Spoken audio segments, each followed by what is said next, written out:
Hello, welcome back to the David Watson podcast. Today I spoke with Martin, author of Children of the Dying Hearth.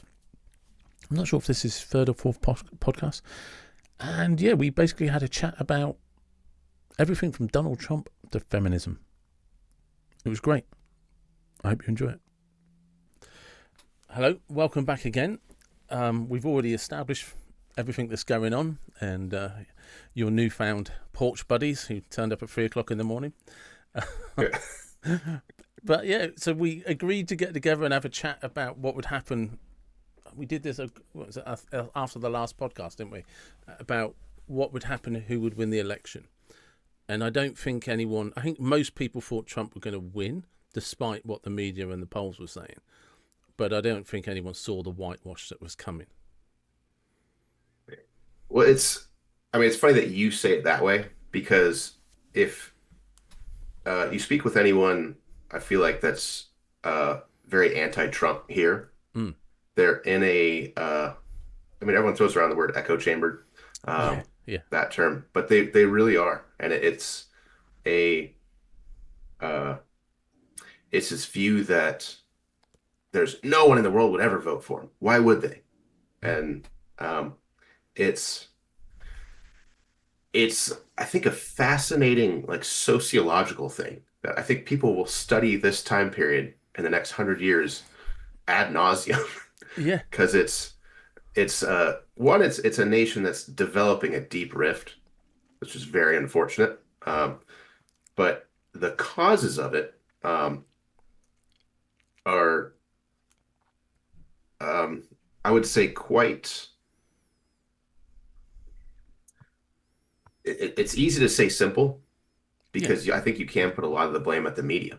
But it's also, I think, more nuanced, because it requires individuals to actively question their beliefs, which is a very tough thing to do.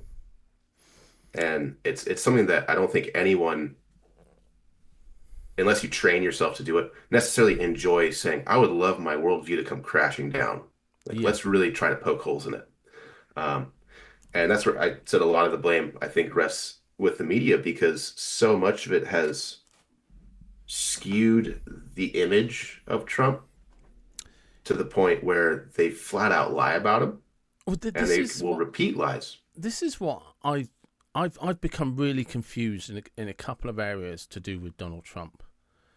One, it is Elon Musk proved it a couple of years ago when he released the Twitter files that they blatantly lied about Donald Trump. They actually just made stuff up that wasn't true. There was CIA and FBI involvement, and it was there was so many organizations. And yet they're literally still doing the same thing. And the thing that I find genuinely hard is I didn't get into the conversation because it's amazing how many people are upset in the UK that Donald Trump won.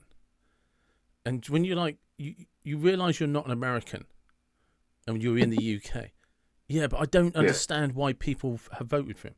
Right, and then you think, right, well, that's a reasonable opening to say, well, then why do you think so many people did? Because you don't live there. They do. Why do you think so many of them voted for them? And they just get hung up and don't can't give me an answer. And the one that has baffled me is this thing that somebody said, Donald Trump is going to ban abortions.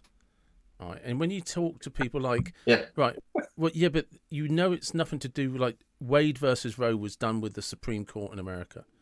And they're like, yeah, Donald Trump, no, he hasn't said anything. He just hasn't. Because it's not a federal decision. It's a state-by-state decision. It has nothing to do with the president of America, because it was decided by the Supreme Court with Wade versus Roe. And they're like, yeah, Donald Trump, no, he didn't. He literally has. And then you're like, why do you even care? You're in the UK. We don't have the same laws as America with regards to abortion anyway. So why you get but they're just it's just I'm experiencing things for the first time in my life that I don't understand. As in, like, I might not understand how somebody thinks a certain way, or like, huh? Yeah. But I don't understand this loop that they seem to be stuck in, Yeah. and you Yeah. just like, mm, And I think to their credit, I think what they have likely heard and want to kind of run with is Trump's first term when he put a few court justices on the Supreme Court that were conservative yeah, or conservative leaning. And so they blame him for that. And the irony, I think, of all of this is the liberals, I mean, Supreme Court avatar of liberalism and women's rights, Ruth Bader Ginsburg, actually said before she passed away, obviously, that the legal foundation of Roe v. Wade was really weak, and she yeah, said this isn't going to work. If we want to codify abortion, it needs to be done as a law by Congress. It's not going to stand on just Roe v. Wade, which the whole case of Roe v. Wade, when you get into it, the two women they used in the case didn't want to be used in it. They didn't want an abortion. It's a very awkward case that seems it was taken by a group and ran with to prove a kind of a their beliefs on abortion. But the kind of blaming for Trump or the idea that he's going to ban abortion, it's there's videos of it, and it's not hard to find of him saying, "No, I'm not going to do this. yeah. I don't want anything to do with it. It's a state issue. I'm not going to like, even if there's a video of someone asking him if Congress presents a federal abortion ban, will you sign it? He says, "No, I won't." Hmm. Which is like that's that's what every I mean that's what Biden said. That's what every liberal uh, This Democrat president has said. So I don't like why are you against this? this is. I mean, it's so like just. I mean, the term you'd normally use is cognitive dissidence, but it's just like no, Hmm. it's runs like deeper than that, because you're actually telling people that he has publicly said this isn't going to happen. Even if he wanted Hmm. to, currently there's nothing he could do because it's not under federal control. Yeah, but Hmm. he's already done it, so it's not even serving yet. He's got like an Yeah. X amount of, was it 70 odd days before he's actually the president, and Yeah, it's president in January standing. 20th, I think. Yeah, and you just, but that, I don't know. It's all. Yeah. Well, it's the cognitive dissonance is the term, but like you said, it seems to run deeper into like a worldview Yeah, cognitive dissonance, where it's not normally cognitive dissonance has to do with one aspect of something, and this is uh it's the entire image, which I think you could very easily chart was crafted by the media because yeah. Trump was a media darling. He was on The View and they said we loved him. And I Best mean, you friends watch with the anything from The Clintons, View of best the friends with last eight Oprah. years. All he did was decide Yeah. to run as a Republican and not as a Democrat. Yeah. And suddenly he's the most Yeah. evil man. But it's people like, I've seen people on LinkedIn like writing blogs of, Hmm. and I think the only thing that troubles me is there's a couple of them I know personally, and that up until now they've always said they were nice, sort of like relatively intelligent, well spoken Hmm. people, but they're how we survived the next 4 years with Trump in power. It's like, well, first of all, you didn't have any problems when he was in power last time. Yeah. Yeah. Secondly, you don't fucking live in America. You live in the UK. Yeah. And I mean, I think the weird fear that's been built up is Trump's um almost isolationist policies, where it's in his first term, there was, I mean, this is one of the kind of claims to fame with him. There were no new wars. Yeah, There were no new bombings. I mean, there was absolutely military activity. I mean, he famously took out one of the Iranian generals, right? yeah, And yeah. that people were pointing to like, oh God, he's going to spring off World War III. And I mean, yeah, that is a legitimate fear when you start taking out other people's uh, But it's military, and it's in terms of his 4 years versus the 4 years that followed, um, there's Putin did not invade Ukraine under Trump, but he did under Biden and Mm, Obama. And it's just whether or not you want to say Trump should take credit for that, you can and you can't. I don't really care. It's to me, it just follows as were there less world conflicts? yeah. Yes or no? And there was.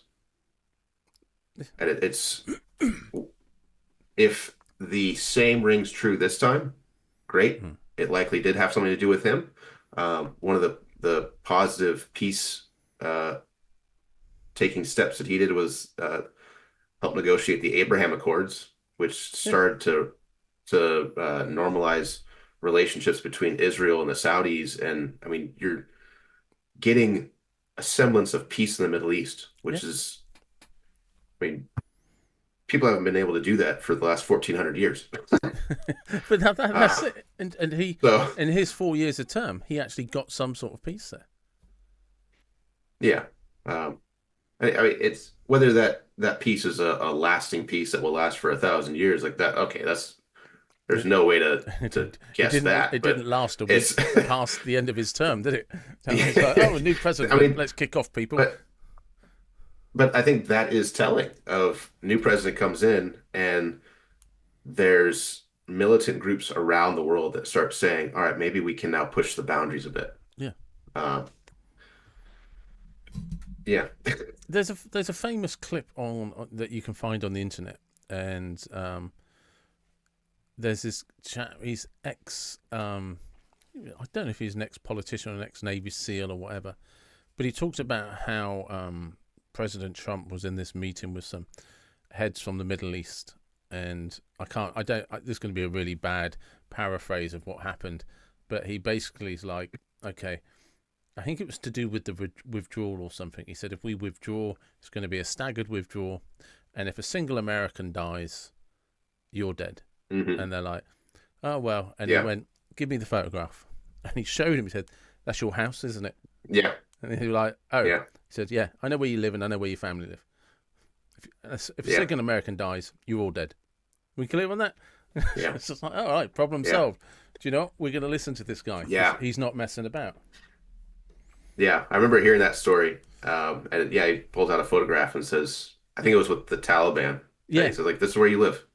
yeah. So And no here's your one's dying. house and all your friends and family. Yeah, Yeah. you will all die. Yeah. And they were just like, Yeah. okay, this is different. Yeah. Yeah. And it's interesting that like again this I lay it at the feet of the media of that sort of action. You put that at the foot of Eisenhower, or you put that at the foot of FDR or Teddy Roosevelt or any of these presidents, Lincoln, who classically people view them as these kind of pinnacles of American statesmen. Yeah, Um, you put it them, and it's like, oh man, he's Eisenhower's not messing around, or yeah, Teddy, that's the moose, go get him. And it's interesting to see it now. Um, it's kind of like the whole phrase of seeing the past through rose-colored glasses. It's seeing an individual through almost like the bull seeing red every time some Trump comes up, and I know people uh, very well that you bring up Trump and it becomes a very emotional conversation very quick. yeah. And I'm not sure why, outside of what they've been told by the media. But this is this Um, because I always say to me, what has he done that is so offensive? And mhm, they're just like, well, he said, and you'll say, no, no, that never happened. He never said that. mhm. Yeah, or it's there's a recent one that happened, and there's the classic one, which I was very like put on the tinfoil hat, very worried when Obama brought up the whole very fine people comment, which his back in was it 2018? Um, there was the march in Charlottesville. That was the Unite the Right march that had some uh, less than savory right wing individuals, meaning neo Yeah. Nazis, KKK guys, and it's it's the press conference that followed was Trump saying there are very fine people on both sides, and Yes. then the media cut that clip right there. And if you just listen another minute, he says, "I'm not talking about the white supremacists and neo Nazis who should be condemned unequivocally." Yeah. Um, in his debate with Biden uh, in 2020, the moderator asked him, "Do you condemn white supremacy?" And David Duke, that same moderator asked him the same question when he was debating Hillary in 2016. And it's you then have to kind of ask yourself, is this moderator being disingenuous, and are they pushing a narrative, or are they really that stupid that they don't remember asking a presidential candidate this question?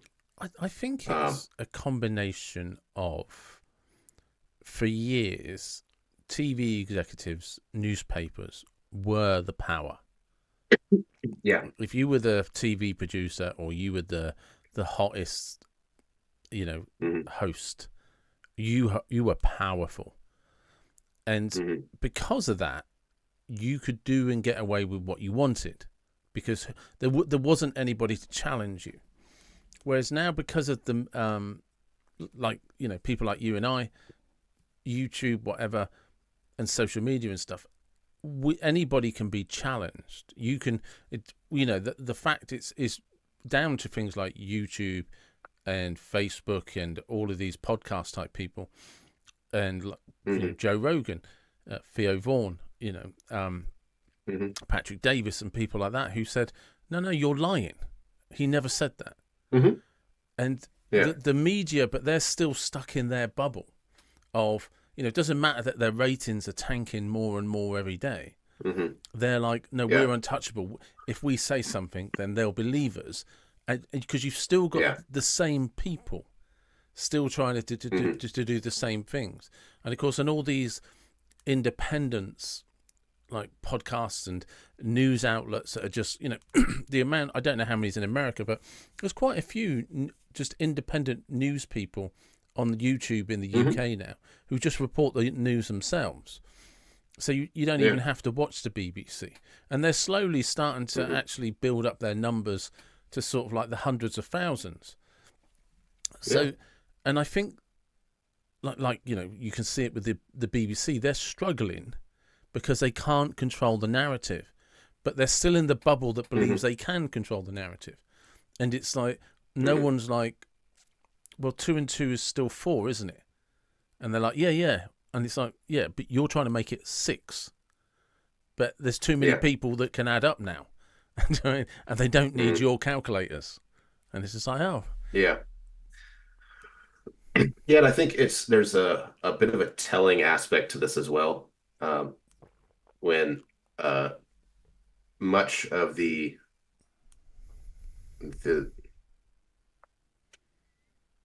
I see it more from the left than the right, but when the kind of news anchors decide to leave the station because they see the Joe Rogans and they see the yeah. like, oh my God, I could be making 200 million on Spotify, and maybe that's where it's at, and I'll jump off this dying ship that is CNN or MSNBC or whatever it is. um, Don Lemon's a funny example. Like Yeah. he Well, tried to kind of go independent, and it just flopped because it's like you're pushing the same bullshit yeah. that Well, is he got so easily crucified by Elon disproven. Musk, didn't he? Right, but that's the thing of like if you don't have your team of producers to Mm. carefully edit things. Kamala got roasted for this because her 60 Minutes interview was uh, heavily edited. Mm. So edited that they basically took an answer for one question and they subbed it out for one of the other questions. I heard And something people about only it. found out about it because that there's a trailer for it that came out that gave her original answer.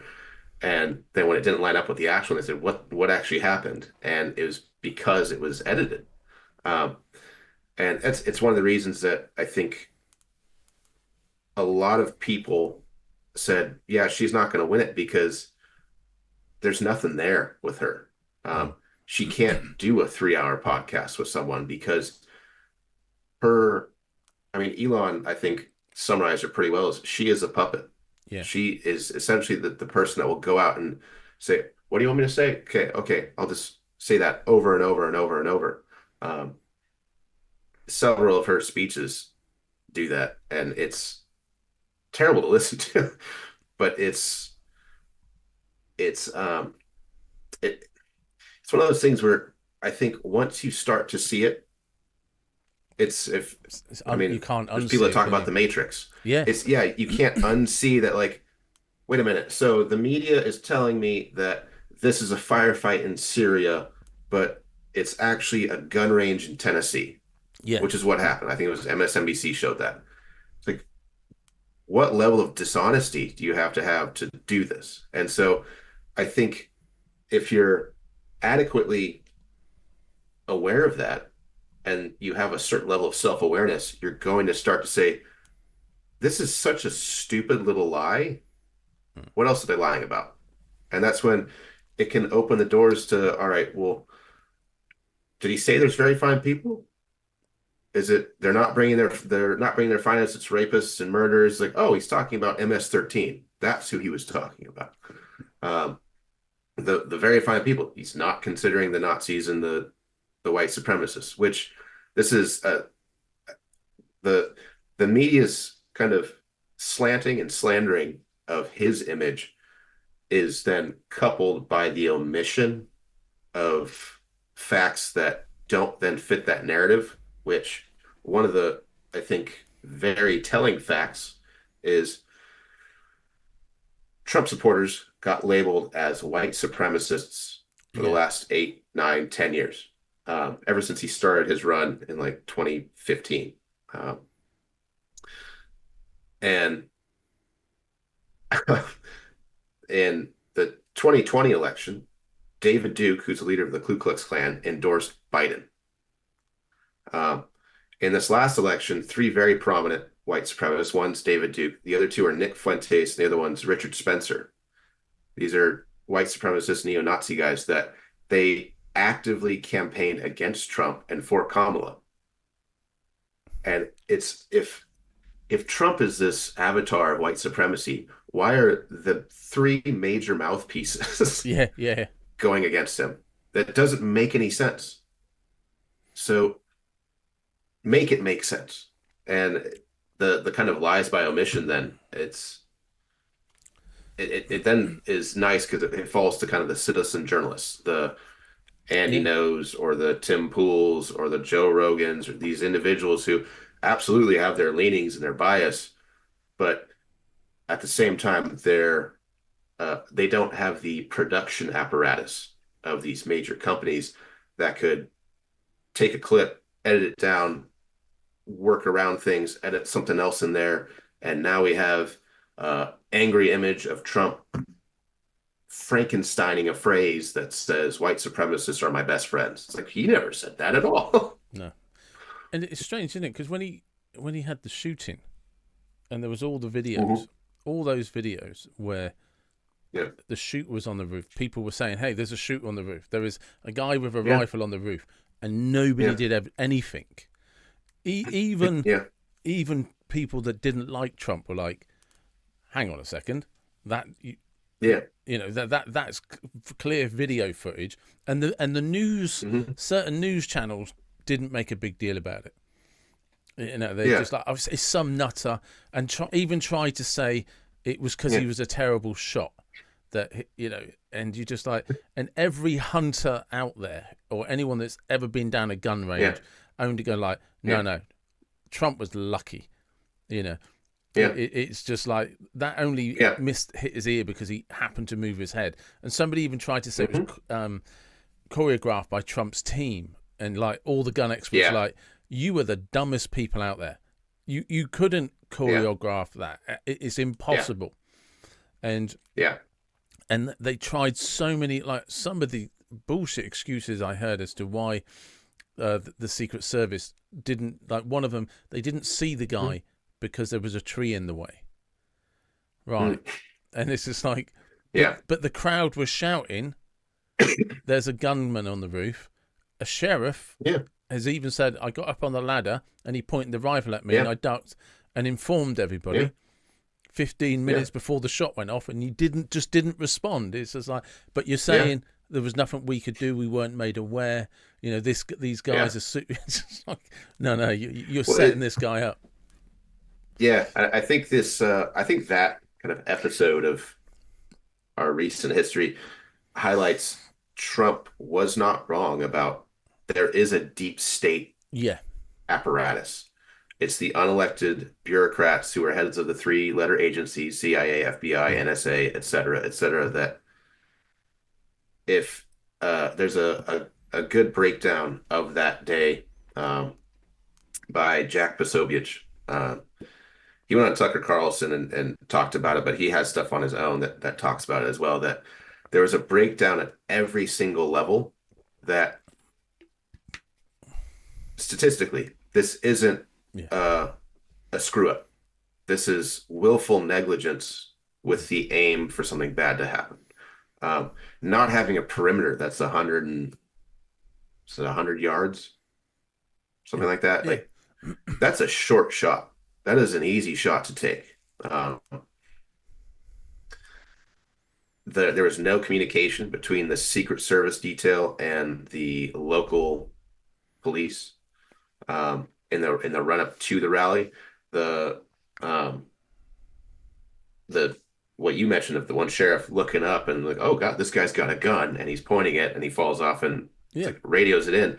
At that point, Secret Service should have whisked him away. The weird thing about the Secret Service on that one too is his original detail was assigned somewhere else that day. And so they specifically on that day moved his normal guys that watch him, and they subbed him out with what's now become kind of the meme of Secret Service of like the one woman who's hiding behind him. It's like, no. Like your job when you take the oath is to take the bullet. Yeah. Like, yeah, that's your if job. that is not okay with you, then don't take the job. And you may not like Trump. I get that. At the same time, don't take that job. I'm a teacher. If I went in and said like I just don't like kids, it's like, well then don't take this job. Or at least don't publicly say I don't like kids. Yeah, like I hate kids. They're the worst. Yeah.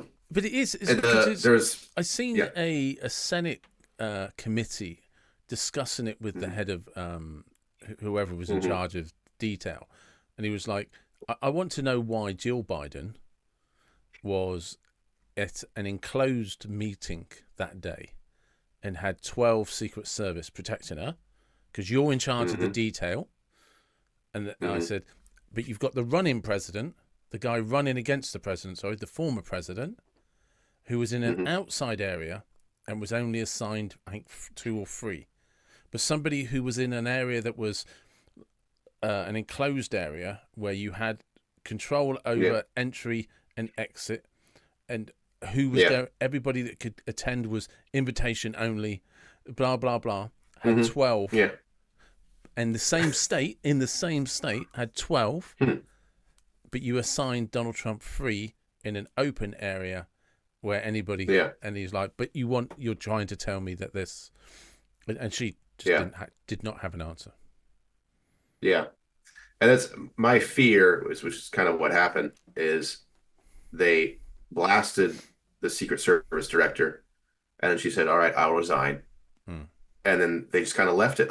And it's like, no, like there's something deeper here of someone wanted him dead. Oh, Christ, yeah. And it seems pretty clear that that's the case. The problem is if you watch anything with mainstream media, any big production media, they don't give you this information. And so it's that, again, kind of lying by omission of what actually happened with the assassination. Well, it's this lone gunman who just happened to miss his shot, and thank God he was safe. And we shouldn't try and kill our political enemies, even if we disagree with them. At six, here's what we're going to cover is, But and this is it. They Peanut the haven't. squirrel. Like, Yeah, but they've even turned it now into it practically never happened. yeah, and It. that was my fear that they'd wash it away. And Yeah, they don't even yeah, that, acknowledge it as an attempted yes, assassination, despite every yeah, ballistic expert under the sun. Anybody that's even fired an air rifle or a catapult, hmm and hmm and let's be frank, in America you have a bit of a gun culture. So everybody that's ever fired a rifle, hmm yeah, gun, gone hunting, anything like that, are all saying yeah. it. There's a reason some of them said God wanted him to live to save America because they can't understand how he never Well, died. Do you know what I mean? Because they're like, there's yeah, no way you it's can fire that shot and move your head at the same time yeah, and not be killed. They're just like, that yeah. never happens. So it It, must be divine intervention. it's um, for those listening that maybe haven't fired a gun or haven't gone to the range, haven't like maybe just watch action movies. Um, if you are prone like he was, and you have basically a base set up, whether it's I can't remember if you had a bipod or not, but you basically resting the rifle somewhere. Yeah. You don't have to account for any sort of movement of yourself. It is I could take someone to the range with uh, my AR-15. You will hit 100-yard shot within the day. Yeah. It will not be hard if those are your conditions, because it really is just look down the sights and ping. That's it, because you don't have to account for your breathing. You don't have to account for much of anything. I mean, there's a little bit with the trigger pressure, and that might skew things, but it's that is the easiest shot to take. Yeah, yeah, it is. And there's, by all accounts, the kid had gone to the range before, so he should have his rifle sighted. He should have everything in. Um, Everything about that guy, everybody knows he was it, experienced at handling that rifle. I mean, he was no Navy SEAL by any account, No, but but he he knew how to was. fire a gun. Yeah, yeah. That's the point. And it's just like he could Yeah. hit a barn door from 10 yards. No two ways about it. Oh yeah. You know. Yeah. Yeah. And like you say, Yeah. he like, because that's the point, isn't it? Everyone's like, well, Navy SEALs miss sometimes. Yeah, from a mile, maybe half a mile if the distance is if the Yeah. conditions are difficult. Yeah. But there Yeah. isn't an experienced, like, army trained sniper in the world that's ever Yeah. lived that would have missed that shot. So Well, I mean, even a experienced army trained rifleman, yeah, if I can't remember the yardage, I can't remember if it's 100 or 200 yards, but one of the tests for this is going to sound super vague, but if someone knows, they can say it in the comments and correct me. yeah, Totally fine. But one of our branches, it might be the Marines, you have to take a either 100 or 200-yard standing shot and hit the bullseye. yeah, And that's a standing shot. You have all your body mechanics yeah, that you have to be aware of to not have your sights drift just a centimeter. yeah. It's Otherwise, you're missing by 3 feet. and this So guy's lying flat the on a the roof. But it's one of those. It's just like the which obviously the fact that it was impossible for him to miss just emphasizes the fact that why people say divine intervention. God intervened because Donald Trump is going to save America. And then when he did the fist bump at the end, when he stood up, yeah, it's just like it, he sealed the victory. what's this again, I think as a like looking at it sociologically, looking at psychologically, it's so fascinating to me to hear one side look at that and say that is just true patriotism. That Yeah, is someone who doesn't know how bad they were hit. They're just telling everyone to keep fighting and to keep going and go through it. And then the opposite side of that is people saying the whole thing was faked. He hit his ear on the way down on the podium, and basically they took out one of the audience members yeah, I to know. show that it was real. And it's like your level of wanting to not fit something into your narrative is Crazy. you mentioned cognitive dissonance, but I think a more complete term would actually be ideologically captured. Yeah. There's a an ideology that these people have regarding Trump, and it's they need to then start fitting the pegs however they can. All right, this is a square peg. Well, I'm going to force it into a triangular hole because there's no way that it could be anything other than Because what I've been told. that's the thing is there was a couple of people wounded. One person sadly lost his life, and people they Mhm. faked it. They faked it. They killed somebody on purpose to Yeah, make it look like they were trying to assassinate him. And you're just like, yeah, right, that's just actually crazy. And that's what I'm saying. Is like normally I'd just say it was cognitive dissonance, but hmm it has gone like fanatical cult like status, hmm and I I I'm completely confused to the point of shutdown on. I cannot find just a little root of something hmm to start hmm trying to understand where people go with this. Because I'm not, neither one of us, I'm assuming you've never met him. I've never met him. I don't, No. I don't know what he's like as an individual if you're sat in a hmm room with him. I've never actually heard anyone say anything bad about him, but maybe he is an arsehole.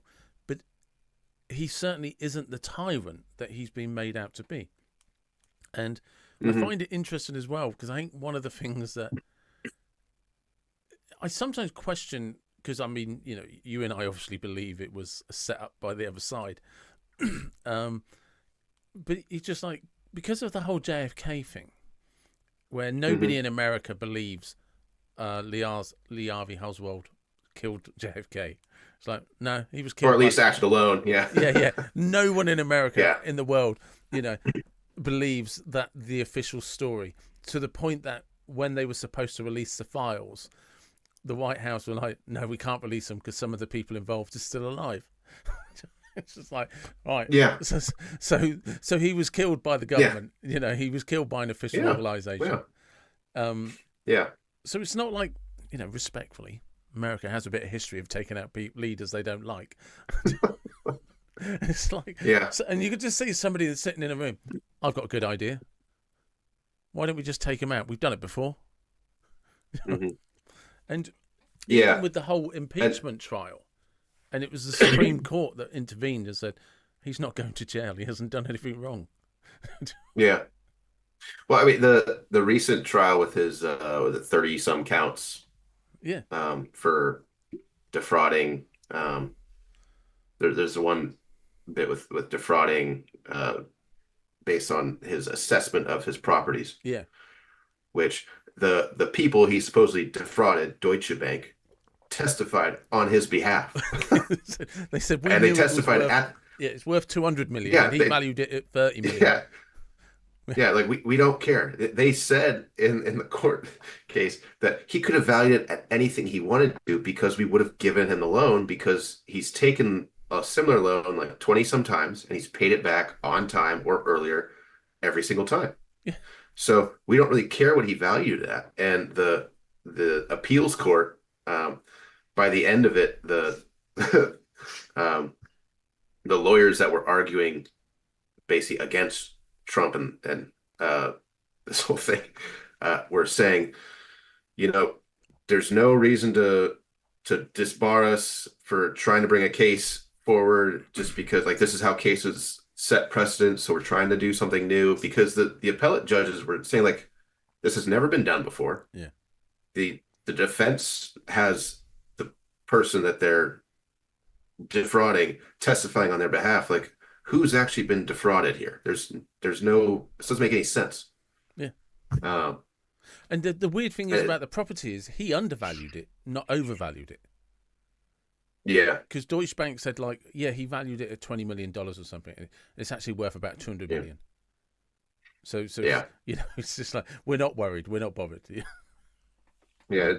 He's gonna pay it back. So what do we care? Was it's the again it's the weaponization of the DOJ, Yeah, which I think that kind of woke up a number of people that were more in the middle of like this does seem wildly skewed.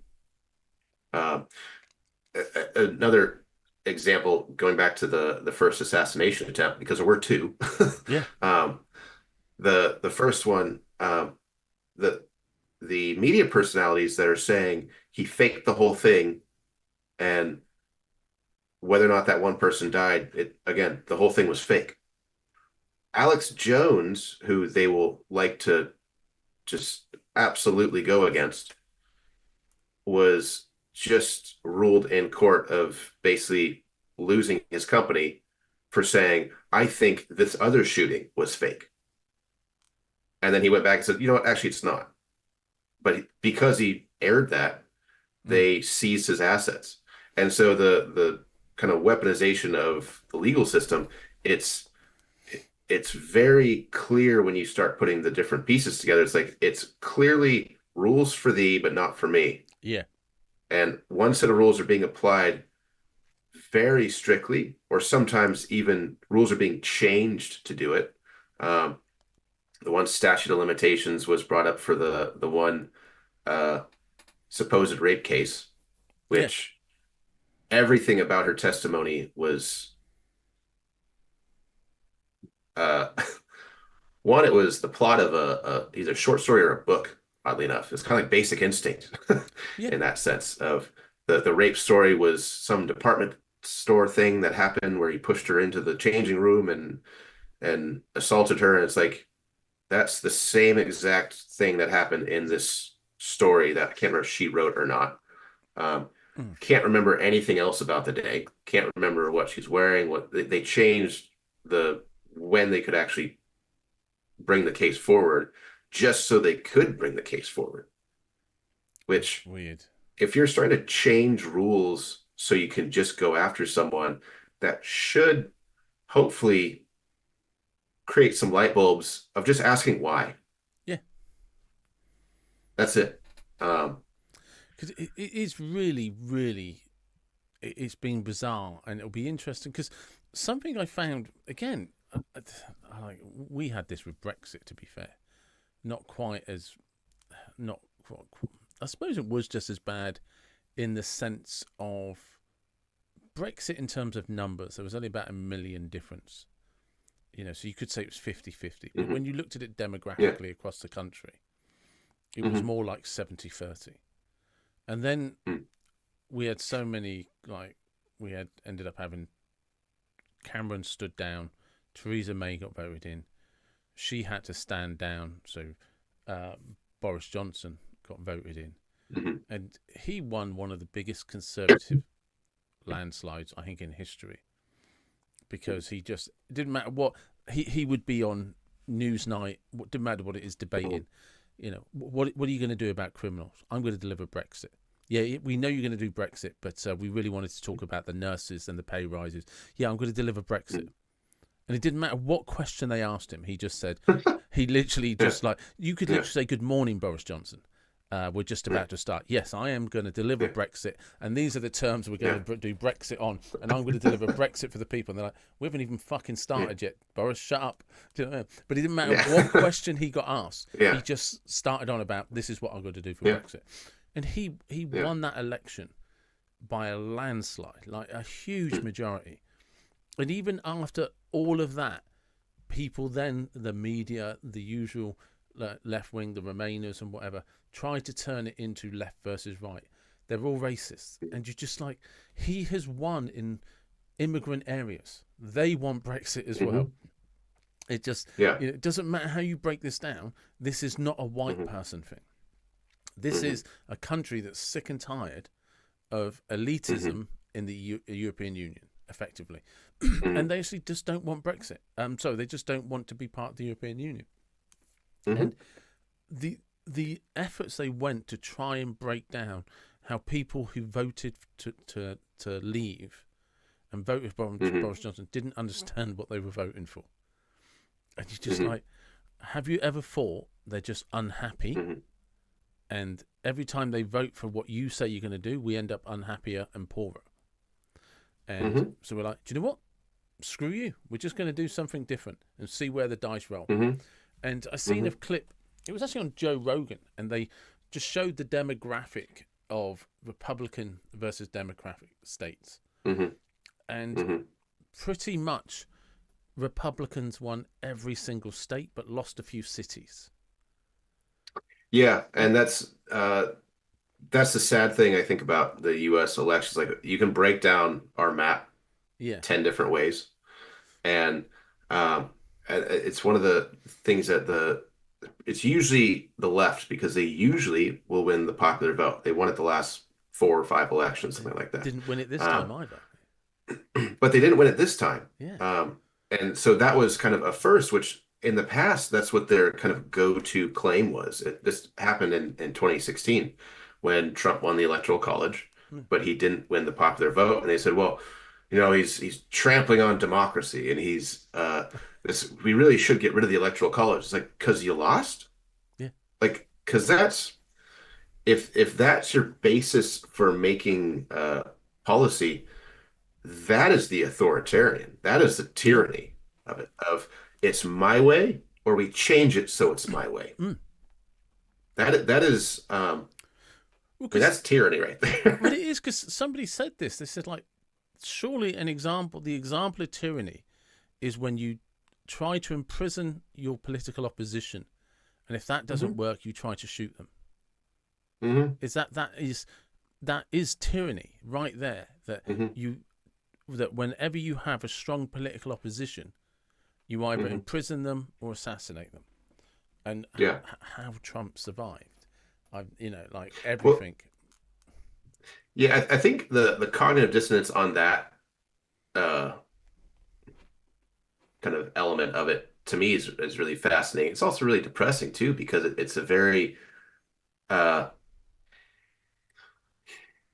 I think it stems again from that idea that people don't want to break their worldview Yeah, and they want to have a moral high ground.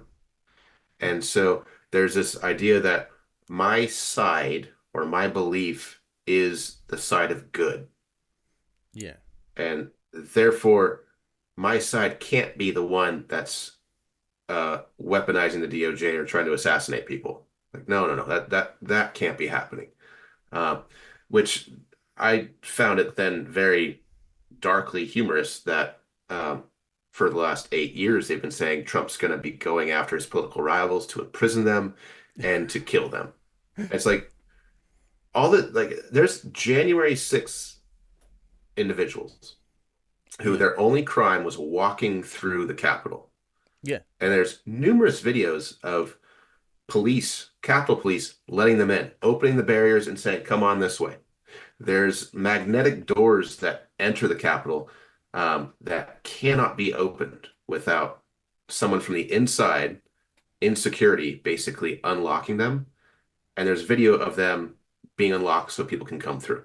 yeah, Um, so there's this image of all of them as being these violent insurrectionists, and absolutely, I'm sure some of them were. mm, Um, but there's countless hours of footage of them just standing around, just like, all right, like, yeah. Taking let's selfies. go Trump, or let's, yeah, yeah, like, hey, we're in front of the Capitol. There's one video I watched where it's the chief inspector for the Capitol basically telling his non-lethal squad to fire into the crowd before a riot had been declared. They're literally just standing there, not doing anything, just kind of looking around like, hey, go us. And the there's footage from the shooter, and he's hitting people in the face with non-lethal bullets, which on the actual weapon it says do not hit in the head because it can cause permanent damage or death. Yeah, One of the guys, I forget his name, he got hit in the cheek and it lodged in his cheek. And so he kind of wandered around for the next few hours with this rubber bullet in his face, bleeding everywhere. Um, and this is again before any sort of violence had occurred. It's basically just fire into the crowd. Um, there's still the when the was it the FBI was questioned about this, the director for the FBI, they asked him, one of the Republicans asked him, "Can you tell us were there any assets in the crowd, any FBI assets?" And they said, "I cannot disclose that information." It's like, which is a firm yes. yeah, Like yeah, there's other videos of basically people in the crowd right outside the windows saying like don't break anything, don't break in, like keep it peaceful. And there's guys that are masked up. One of them, you can see he has a wire that goes under his shirt and into his back pocket. Um, and he's all masked up so you can't see his face. And when the guy filming it kind of looks away, there's a crash and he broke open the window and he's like, "Yeah, come on in, come on in." And he kind of backs away. And a couple of the people there filming say, "You're a Fed. Yeah. Like, no, like don't go in, don't go in." But because it's a large group of people, a mob, it just takes one to start it. Yeah. But So yeah, it's going to be yeah, interesting to see what he does. Be really yeah, interested to see what he does because I think yeah. I think what's going to happen is, and of course you've got to be careful what you listen to on the internet because everyone's on about the Epstein Hmm. list, what P Diddy's going to reveal. Um, Yeah. it's just like, I hope all that comes out. I really do. but somebody was saying that you're going to start seeing who is it said it might. I don't want to say who I think it is in case I got it wrong, because even if I say it by accident, you know, I mean, there's the risk that YouTube will decide it's libelous. Yeah. And I got funny. I'll just quickly say I was on someone else's podcast a while back, Hmm. and it went out, and they said they don't have a video, but they said you can have the video and upload it, do what you want with it. So I put it up on my channel. Hmm. It got pulled down in less than 20 minutes because I discussed a certain virus, and I was discussing how I'd caught it, Huh. and that was only last month. Yeah. And do you know what I mean? And it got pulled Yeah. down. And the only thing they said is they didn't strike my channel. They just sort of gave me a Hmm. warning, don't do it again. And Yeah. and literally all I was doing was talking about a certain cold type virus that I had caught Yeah. myself and Hmm. may have taken a certain type of medication because I was in a job where I was told if you don't take it Hmm. you're gonna be fired. Hmm. And I just Hmm. happened to mention that I knew people in other countries, knew them personally, where Hmm. these medications were not available and they didn't have any problems. I said, Hmm.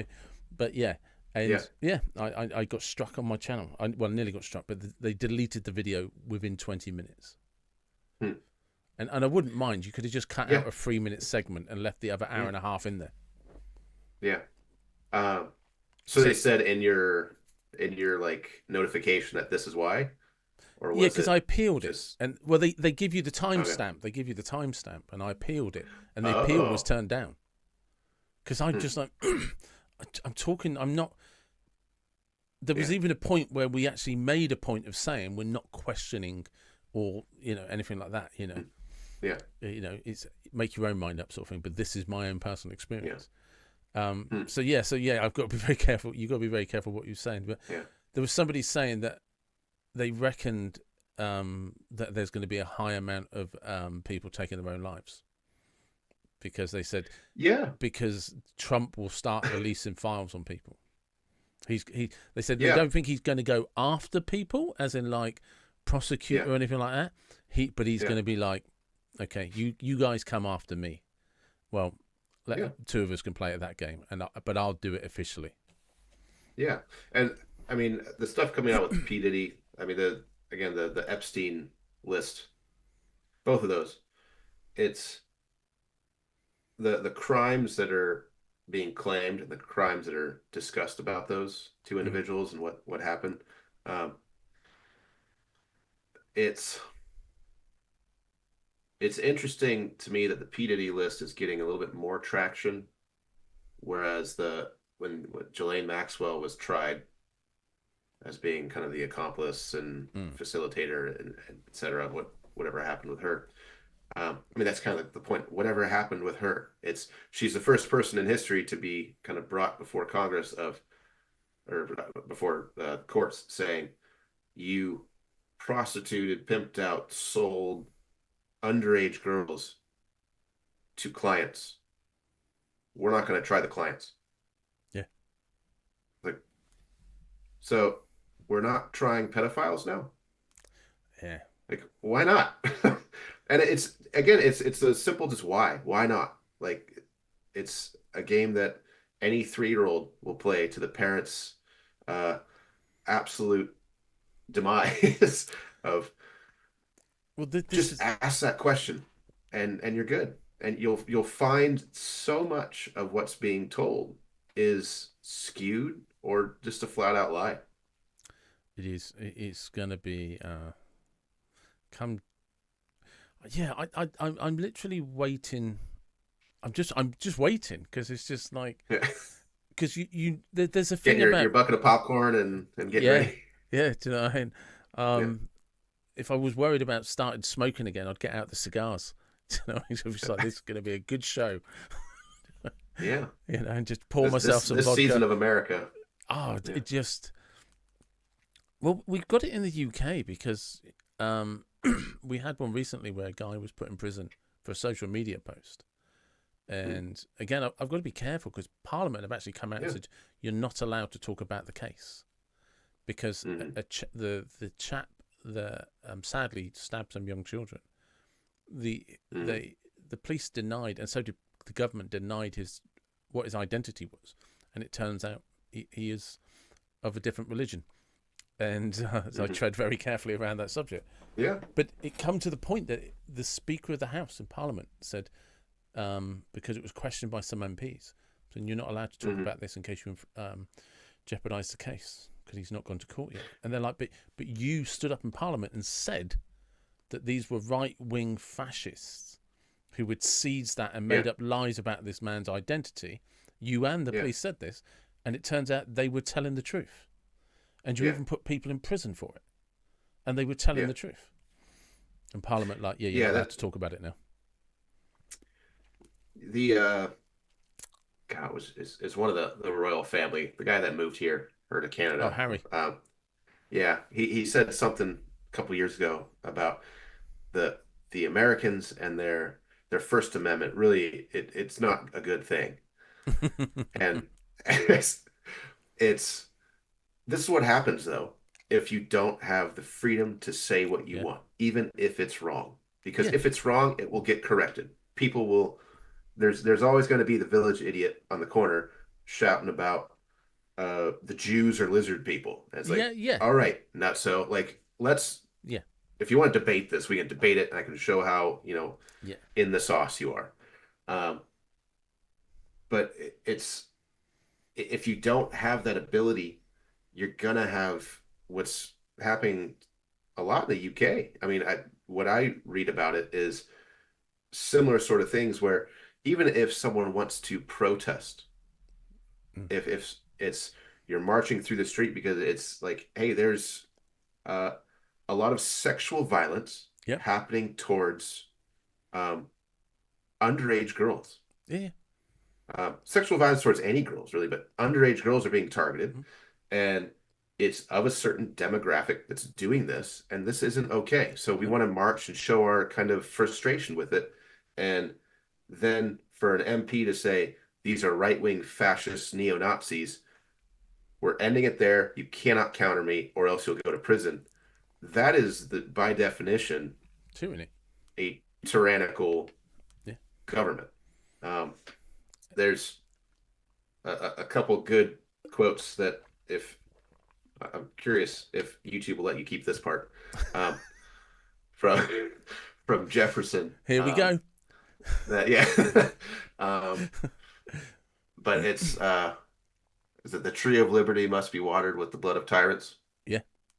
And there's another one now I'm blanking on, but it has to do with tyranny. That it's uh, I'm blanking on it now. Because now I'm just thinking about what can I say to keep Because this on but this is the crazy channel because and not get you in trouble because I don't want you to end up in prison. yeah, it's But, it won't be the first time. Well, to be fair, I never went to prison last time, but I nearly went. So my tab is probably overdue. yeah. The only thing is now I'm innocent. Um, Well, I don't want to instigate anything just because of what but your it's Yank weird, isn't compatriot it? said. Because this is you and I are the perfect example, like literally, of what people should be allowed to do. We've never met in person, right? Hmm.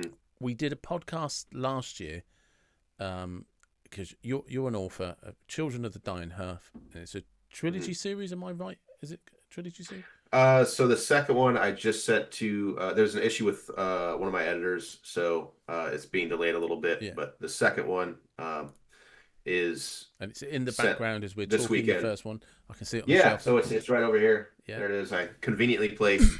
yeah, Um, but, and the second one, I was hoping to get out by Christmas, but it's going to be delayed a little bit. yeah, I still have to also come up with the cover and everything. But the second one should be coming out next year, hopefully early next year. And then the third one, I finished the rough draft yeah. for, um, and it will essentially be two trilogies that the first one leads into the second one, but it's a six-part series. Yeah. Right.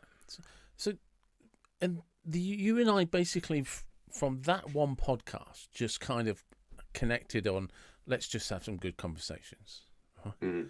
And we just literally put the world to rights for an hour and a half, about every 3 months, 6 months or so. Yeah. That's all we do. Yeah. Just You keep inviting me back. It's like I'll yeah, well, talk yeah, about the because world. yeah, but it's just good fun sometimes to just do it. Because Yeah. if you and I lived across the road from each other, we'd just do it on a porchway with beer cans. Yeah. Yeah. You know, And that's I actually do that with my neighbor sometime. His garage I rest my case. is Yeah, the background here is it's all blue walls. There's no wall space in his garage because it's all covered with bar signs. nice. So like Budweiser and Yeah, Pilsner and all these different things. Um, and he's out there watching football or baseball or basketball every single night. So every now and then I'll pop over, have a drink with him, and we'll just yeah, shoot the shit essentially. yeah. But Yeah. that's it. And I love being able to do it because it's just good every now and again because we have the technology we can do it. That Mhm. you and I can just talk about what's going on in the world, what we think about it, what the kind of echo chamber is in within your own Mhm. circle of friends and yeah. But we're at a point where you and I, who are just having a conversation, are like, hang on, let's think for a second what I can say or not say in case one of us gets into trouble. And you're just like, Jesus Christ, at best, at worst, we're two idiots talking to each other Mhm. via Zoom. At Yeah. best, we're two IQ points above two idiots talking about something. Do you know what I mean? It's not Yeah. like Yeah. we're not about to storm anywhere. We're not about to fund a Mhm. revolution. Yeah. We've got Yeah. no political power in Mhm. any way, shape, or form. We could be sat Mhm. at a bus stop just saying, I think the Yeah. government's corrupt. Okay. Why is Yeah. that then? Yeah. But yeah, And it's we're funny how actually the talking about trust in things we've government. seen on news. Yeah. Yeah. Yeah. Um, yeah, what I was just gonna say is the trust in government generally declines the more history you've studied. Oh, yeah. And it's it's recognized like, wait a minute, this is not this is something that I mean, speaking of what to say and what not to say, one of the classes that I teach as a teacher, which again, we wouldn't, I would never have met you without this technology. Absolutely. Yeah. You invite me back for the podcast. It's great to catch up on things, talk about what's going on. It'd be nice for me to learn a kind of the UK perspective of what you guys feel about Trump getting elected. Is it resounding cheers? Is it, oh God, it's Armageddon? Is it somewhere in the middle? That sort of thing. And conversely, as a teacher, maybe your British audience can, it's like, all right, is America really like, just school shootings every day? Do I walk in Yeah. with like armored plate and dodge bullets to my first class? No. Um, but I teach this class that's the history of torture. Yeah. Um, and it's a veil essentially for the history of ethics and a discovery of a student's own ethical understanding of the world. Like, where do they fall ethically? And one of the things that came up with it early on when I first kind of pitched the course and was discussing it with my administration is I told them I will not say anything if it's not true, and I will carefully word everything, as I always do in my classes, to make sure that it's not my opinion or my political views, my religious views, any part of me that's injected in the conversation. Um, and it's in a teaching aspect, I think that is what's ideal because Mm. I don't want to influence a kid's ethical understanding because, oh, this is what Mr. Nelson believes. Um, that's a a bullshit way to look at the world. One of the examples I use is if you look at an authority figure and say, well, they said it, therefore it is true. Um, if you then become ideologically married to that idea, you're no different than the medieval peasant who listened to the priest and said, Yeah.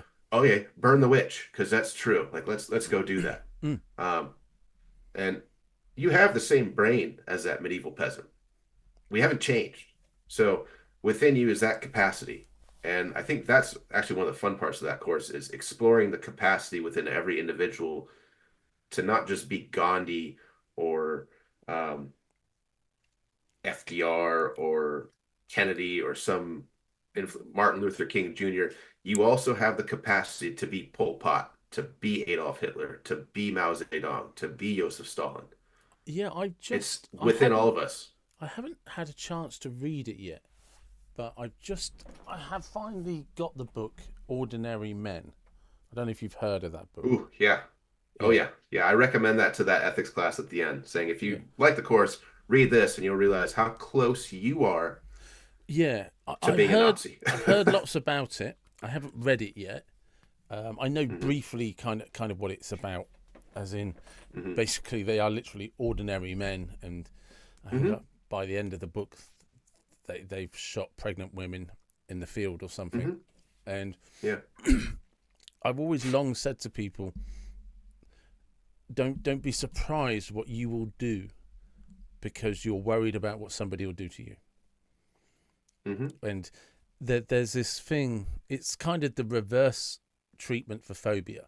You know, if somebody has a phobia for it, you gently expose them to the very thing they're Hmm. afraid of until they're not afraid of it anymore. And it's tiny little baby steps Hmm. where you can reverse that process to turn people into killers. Oh, yeah. Just gently Yeah. expose them to one thing at a time. Just Yeah. gently, just gently, just gently. Make Yeah. up a few lies. The classic thing is we'll call people right wing fascists and blah blah blah. Mm-hmm. You're just like, because we're labeling them now. You know, soon there'll be rats, there'll be Hmm. cockroaches. You know, they're vermin. Hmm. You know, it's Subhuman. yeah, Yep. yeah. We're not even talking Yeah. about people Parasites. anymore. That's Yeah, parasites. There, yep. that's it. Yep. And you know, they're not even. We're not even using terms of humanity anymore. We're Hmm. using terms of pests and vermin and Hmm. diseases, and before you Well, know it, you're using terms that of things that need to be destroyed. yes, exactly. Whereas, like, if you call someone an animal, you're at least still in the realm of well, I mean, I'm not just going to kill my cat randomly. No, yeah, It's a it's a thing. It's not human. It's subhuman, but it yeah, still doesn't deserve death. But once I get into that, like it's a pest, it's a parasite. It yeah. would be best for all of us Because if it was that's a gone. good point. Because Yeah. if somebody says like, oh, he's a donkey, I'm like, oh, donkey's my favourite animal as it goes. Yeah. Must be a nice chap. Yeah. So yeah, Yeah. and you're right. So and that's, people don't understand how it happens. And you saying about medieval peasants and witches. There's a Hmm. woods near where I live. It's a massive wood. It's called Groveley Woods, and it runs down the Nadder Valley. And there is, I've forgotten exactly what they're called, but it's these three beech trees, and they're the three sisters that were burned alive as witches from the village nearby called Wilton, because they turned up at the village, and not long after they had arrived, there was a plague or a disease that broke Hmm. out, not related to them, Yep. but it was a small Hmm. village, and it was Yeah. decided that, well, we didn't have it Yeah. before you turned up. Now you have turned Yeah. up, and we've not it. You must be witches, and they were burned alive. Hmm. And there's three Yeah. trees are supposed to represent them, and around certain times of the year, like Halloween being one, people go up there and Hmm. leave gifts and leave stuff at night time and stuff. And you turn up and you Hmm. find the three trees in these woods, and yeah, there's always stuff there that people are left for these three sisters who were killed for no reason.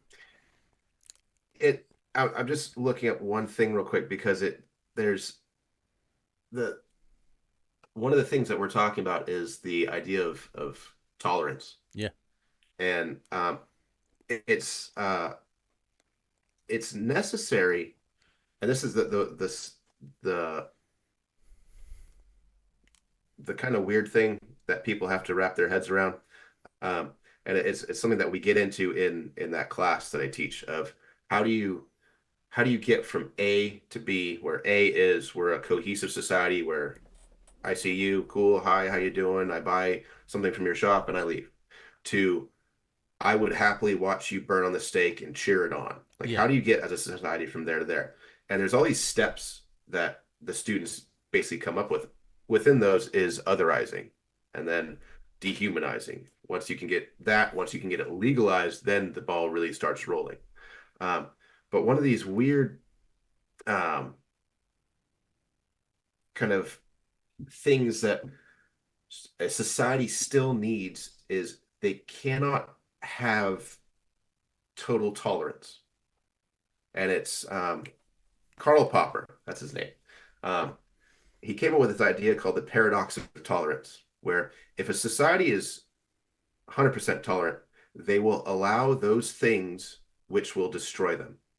Yes. And now you can take the political side of this of saying, well, we can't allow the left, we can't allow the right, otherwise, and that is not that's not a healthy level of bigotry. What would be a healthy level of bigotry is saying, will I allow a convicted child rapist to teach kindergarten? No. No. I'm going to be intolerant of that. You have to be intolerant of certain things in life for the safety of your, whether it's your family, your town, your Yeah. civilization, whatever. And so that is it's a weird thing because I feel like there's so much that's been preached to Western society in the last 60 years. Could have started with the kind of the hippie revolution and the free love and all that stuff of like, why can't we all just get along? Like Mm. there are people who will take advantage of that. Yeah. And so you have to have some level of, I'm not going to allow this. A society that's totally tolerant is a society that doesn't have any boundaries. I'm not talking about physical boundaries of No, like a wall, but that's what it but comes boundaries down of to, what's isn't it? allowed. The the, the, Yeah. the most peaceful countries tend to be the ones with the most boundaries. Yeah, and sometimes those boundaries are just mind your own business. Hmm. Yeah, it doesn't mean that they're really strict or they have lots of rules, but the rules they have are firm and they're not negotiable. Yeah. And Yeah. And there's a few countries, I want to say there's the Saudis are this way, yeah, where their punishments are severe, yeah, but they're one of the most internally like peaceful, low crime rate cities or countries because it's like these are our laws, don't break them. yeah, That's it. And I mean, this isn't an argument necessarily to go the draconian route of like, all right, off with everyone's head who steals a loaf of bread. But at the same time, if you are allowing uh, negative behavior into society, allowing it is then promoting it. yes. Well, Uh, there's those famous analogies that you hear on YouTube and stuff where people talk about how they've gone to places in Saudi or in the Middle East where it's really strict and left a mhm, $50,000 Rolex on a table, gone back the next mhm. day and it's still there because they won't steal Yeah, it. Nobody's going to no, steal it. No one is going to, because if they do, they're going yeah, to have their hand cut off, and they're just yeah, like, it's not worth that. And yeah, that's the thing is, you don't have to have the analogy I always use is livestock in this sense with boundaries because if you put an electric fence up, livestock tend to stay about 6 feet away from it. If you hmm, don't have an electric fence, livestock will start to rub up against it eventually hmm, until they push the post over. Yeah, yeah, and it doesn't matter if you've got barbed wire; they start scratching against the barbed wire, and yeah, you always see bits of fur, bits of wool, all hanging off the yep, barbed wire, and eventually they push it over, and they can suddenly go into the other field and run riot. But when you have an hmm, electric fence, they all keep clear because it's non-negotiable. If you touch me, you get a yeah, shock, and they're just like, well, I'm yeah, not doing that. And that's how boundaries should be in society. It's like you say, they shouldn't be like, by the way, I'm really hungry and I nicked a sandwich from the garage. Oh, well, don't worry about it. We're going to cut your head off tomorrow. You're going to be beheaded. You'll never feel hunger again. It's fine. No, we need to be a bit more tolerant Yeah, than that. yeah, yeah, But only, and I think that's always where the grey areas are, because people say, well, they wouldn't be stealing if they were hungry, if they weren't hungry. No, you're hmm right. A lot of people wouldn't steal if they weren't hungry. hmm But because you see it in San Francisco, well, California, because the laws are nothing under $1,000, well, we're still what we want then, because we're not going to get yeah, punished. And all that's happened yeah, is shops have started closing. And hmm because they've started closing, those communities, nobody wants to live there anymore. And the only people that yeah, do want to live there are people that can't afford to live anywhere else. So yeah, you just end up in that whole society and community becomes a state of disrepair. And yeah. sometimes you And have to that's take the trash out. there's there's a few years ago, the school did a kind of service trip to San Francisco, and I was very proud of one of the students, two of the students actually, because um, we ended up staying at this mission, and then they helped out at the soup kitchen, and just kind of we went to the Tenderloin district, which is a rough part of San Francisco.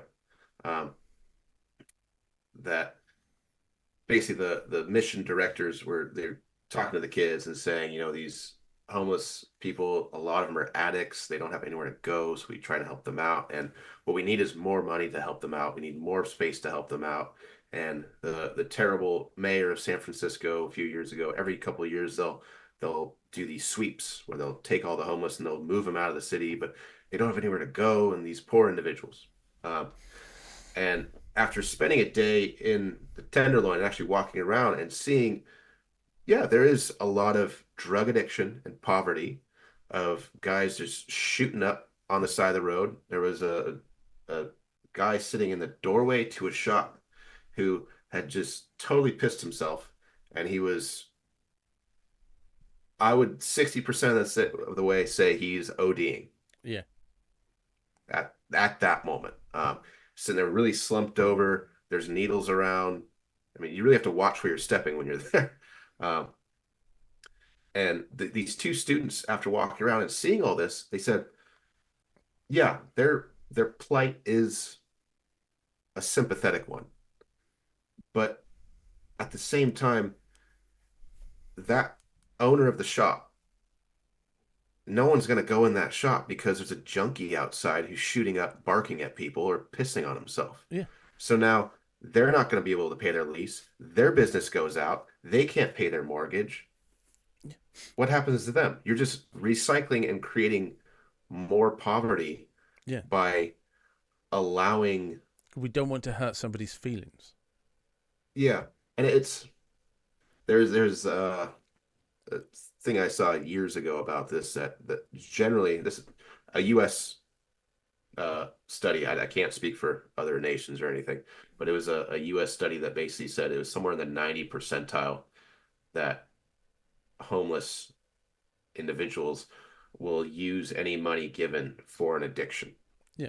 And it's not necessarily a hard drug like heroin or fentanyl or anything, but it's, you know what, I got $10, I could eat, or I could buy that 40 ounce of Old English and Hmm. chug it and pass out in the creek. Yeah. That sounds better because my life sucks. I hate everything. I don't want to wake up. And that is a depressive and sympathetic state. Hmm. Like it sucks. Yeah. It does. Um, but I mean, from your perspective, as someone who coaches people and works in therapy, there's nothing that we can do for them without them wanting to get out of that. Well, people laugh Like, when I tell them this, right? But because I'm a qualified hypnotherapist as well, right? So I can hypnotize people, and it doesn't matter how well I do my job. I cannot hypnotize you to do something you do not want to do. And yet people mhm, will say, yeah, but you can control people's minds. There's probably people out there who are exceptionally good at the psychology behind hypnosis, and I'm not one of those people. It's so they probably mhm, can, through various techniques of NLP, kind of talk you into doing things over a long period of time without ever actually hypnotizing you. mhm, Because they'll just enter into your psyche and your subconscious. Um, mhm, some very gifted salesmen use those types of techniques, And Mm-hmm. but ultimately, I'm not going to get you to do something that you do not want to do. And I think one of the difficult things with society is, and if you go back 100 years, like you and I have spoke about your father and your grandfather and stuff, and the things that they built in the US and et cetera, et cetera. They didn't have these homelessness problems in the same way, because if you couldn't be bothered to go and find a job, people would let you die in the street. Mm-hmm. So nobody was coming to save you. Nobody was coming to help you. Now, thankfully, we have evolved, because they didn't do that out of a lack of sympathy. They did that out of a lack of resources. And if you weren't contributing to society, you were a drain to society. And society is too delicate, already too troubled right now. Back then, 100 years ago, 200 years ago, we can't take people who are going to freeload. We can't take empty, people that aren't going to provide a resource. You are either helping build the community or you're draining it. And if you're draining it, we don't want you. And thankfully, in so many ways, we're at a point in society where we can provide good conditions for everybody. But we do this without any boundaries.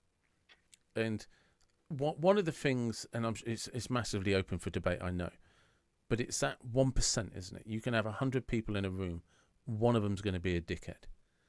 Well, that's kind of a bit like society. For every 100 people, or maybe 1,000 people, 999 are happy to work hard and do their bit. And you will have one that's just like, nah, I'm going to shoot up in the doorway of a shop and piss myself. And I'm going to put that that guy out of business.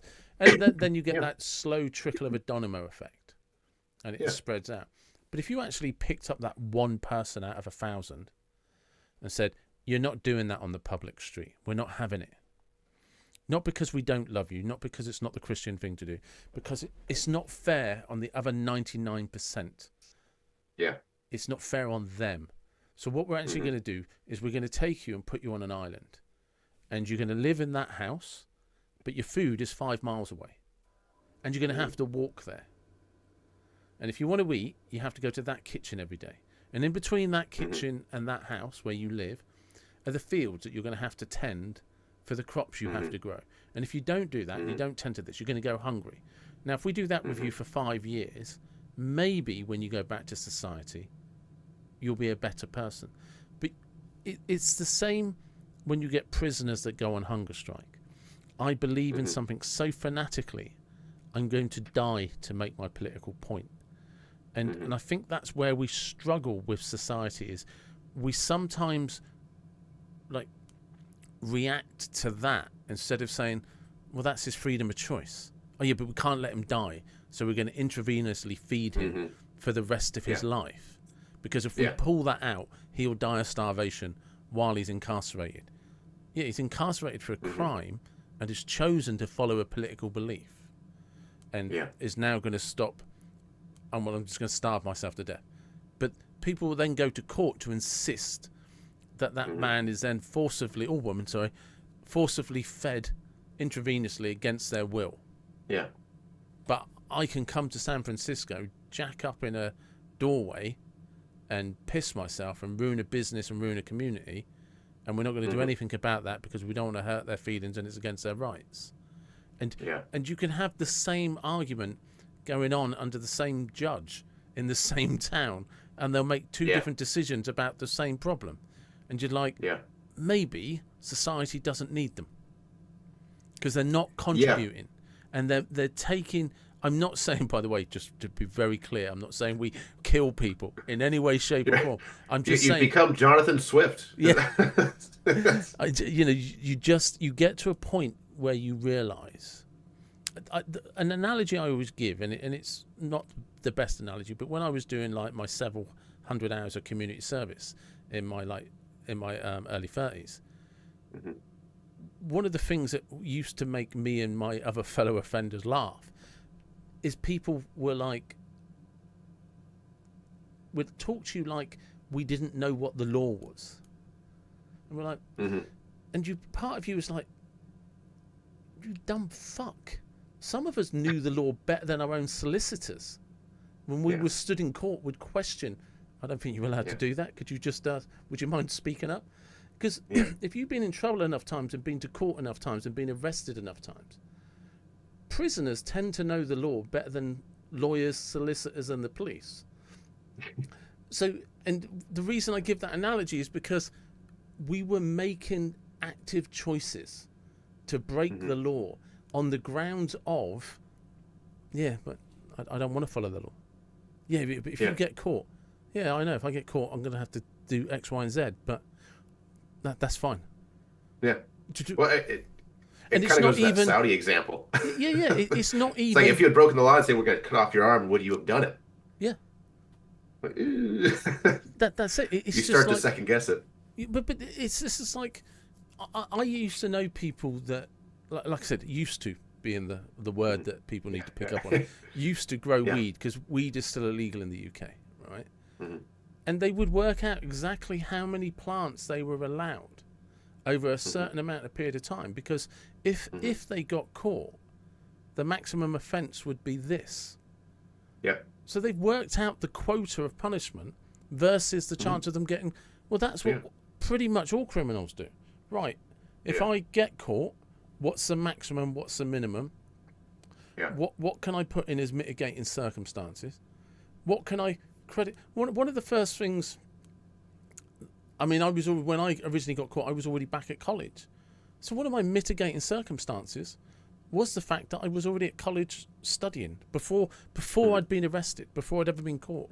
So I'd already recognised that this wasn't the way that I needed to go in my life, and that I needed to retrain and become a helpful member of society. I also had loads of charity work behind me, because I used to be what's called an appropriate adult, and I used to work in police stations helping people who had mental health or were under 18 but their parents wouldn't come out because they didn't give a shit. So it's just like, so on paper I was this perfect citizen. I was a dickhead. You know, but the idea that I didn't know the law is farcical, and it's infantilizing too. Yeah, it's a very like you poor thing, you broke the law just because you didn't know it. It's if only you were a little smarter, if only you were a little more mature. I didn't realise I'd be in that much trouble. Do you know what I mean? And it's just like, but you're joking. And I always say to people, the law was never meant for people like me. It's for you. And they're like, well, no, because you obeyed it. You obey it to this day. I disobeyed it for years until I eventually got caught.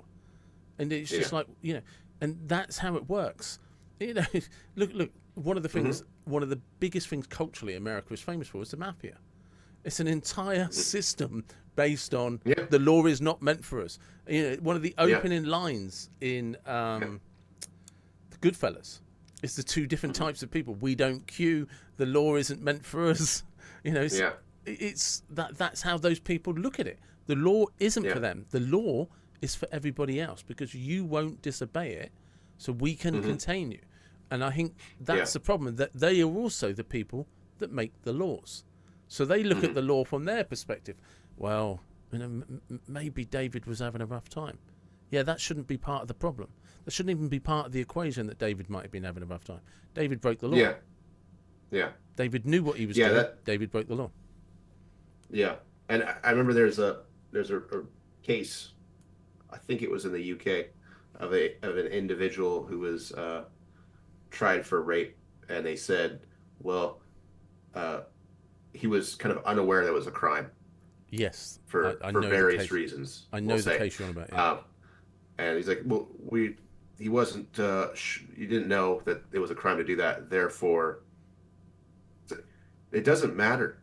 The motive and like, was a crime committed? Yes, it was. Therefore, here's the punishment. One of the things I was just writing a couple. It was a cultural misunderstanding, if I remember correctly. Yeah. Because in his country, his country of origin, it was acceptable. Yeah. And I'm sure that, really comforted the woman who was raped. Yeah. I'm sure that was like, oh, all right, this is just a misunderstanding. I'm sorry. Like, what an absolute affront Yeah, because it wasn't. to Oh, crikey, I've definitely got society. to choose my words carefully. But That's it why I yeah, stayed off of it a bit. because if I remember correctly, it was a violent rape as well. Do you know what I mean? Yeah, What I yeah, mean by that, what I mean, it yeah, wasn't two people dating and had yeah, an argument, and do you know what I mean? Like I'm not yeah, trying to, but it was like, and it was a proper attack. It was a yeah. really. It wasn't a. She had a few drinks and He had a few there was drinks. maybe regret Yeah, involved. Like it wasn't misunderstanding. anything Yeah, shady. It yeah, was there's someone I want to have sex with. They went and did it yeah, without their consent. yeah. 100%. I Yeah, I yeah. don't even think she knew the person. Do you know what I mean? No, yeah. It was Um, it was a really violent, just just yeah, disgusting act by another yeah, person. yeah. But Um, it's okay because culturally we're all right about it where I'm from, and um, yeah, so there's I was just jotting down a couple things while you were talking ranting. there and lecturing. No. And one of the things that actually just came to my mind is so as a uh, hypnotherapist and your background in therapy, the trope of the devouring mother and how that plays into individuals. Basically, the for those that aren't aware, the idea that um, the devouring mother trope is a woman, a mother who essentially does not allow their child any dangerous activities or Mm, kind of boundary pushing activities. So essentially, the child becomes stunted developmentally because, oh yeah, no, honey, don't do that. You're going to hurt yourself. Oh no, don't cook anything because you'll burn yourself. Don't. So it's a very intellectually, emotionally, experientially stunted individual. And the reason why I bring that up is I feel like a lot of the West has become that societally. yes, I agree. Yeah, what you mentioned about um, the guy who shoots up, well, that's his choice. Let him do it. But if he starts to die, we have to revive him. We Yeah, can't let him. yeah, The prisoner who's going on a hunger strike. Well, we have to keep him alive. It's it really feels like this uh, it has the same feeling to me as society. The laws are being the devouring mother, saying, yes, "Don't go make mistakes." mm, Whereas we learn as humans through screwing up. It's one of the best and easiest ways we learn of like that is not something that I want to yeah, do. I therefore will change. mm, Um, the the other aspect that goes in that is something that he's a professor in Toronto, Gad Sad, yes, I um, know who you mean. Yeah, who talks a lot about suicidal empathy. And the West, especially, he's talked about this that uh, our desire to either appear or be empathetic towards the poor individual. Um, it comes from a place of goodness, of a desire to help people. There's nothing wrong with that, but it's the what extreme are you going to go to do that? And so it's are you going to keep the junkie alive indefinitely because we can't have him die. so I have an interesting thing that I can vouch for. I do this thing under hypnotherapy. Now, people will argue about it differently, therapists, because I don't get to the root cause. And so when it comes to weight loss, Mhm, there's this principle that if you get to the root cause of what causes somebody to eat, etc., um, you can stop them overeating, make them feel good about themselves. And it's mhm, correct, by the way. Or you can hypnotize somebody and develop a thing I call the vomiting volcano. And pre-hypnosis, you and I will have a long discussion about how you feel about your appearance, what you're ashamed of, etc., etc. mhm, And during that point, I will ask you to tell me what foods you consider unhealthy, why, etc., etc. And I'll be making mhm, a note of all of the foods that you eat that you describe as unhealthy and all of your unhealthy habits. And I'll mhm, hypnotize you, and effectively, if you then try and buy a donut or go into the shop and walk down the cake aisle, you will actually start thinking that you're going to vomit. And if you don't mhm, leave quickly enough, you will throw up mhm. in the aisle of the supermarket in front of Huh, everybody. Right? It's called the vomiting volcano for a reason, and you go through it. Trust me. huh, Everybody that's had it, just like huh. I went into people. It's so probably. unethical, if I'm being honest. But you consent. You consent. There is that, yeah. Right? I do tell you what it is. But yeah. So, but like all things with hypnosis, its effects only last for a period of time. And the idea is you'll come and see me for about 6 or 7 weeks, right? But or say 6 or 7 sessions. So it might be once a week for 2 or 3 weeks, maybe 4 weeks, and then once a fortnight, and then just for a month. Yeah. And the idea is you do it for long enough that by the time I've stopped hypnotizing you, you're 3 months down the line, 4 months down the line, you completely change your lifestyle habits. And that becomes a very unbreakable thing. Yeah. I have a 50-50 success rate because a lot of people, 50% of them, roughly, will cancel their sessions after a couple of times because they realise I want that cake, I want it, but if I go near the cake, I'm going to throw up. I'm actually going to start feeling sick, and I'm going to throw up.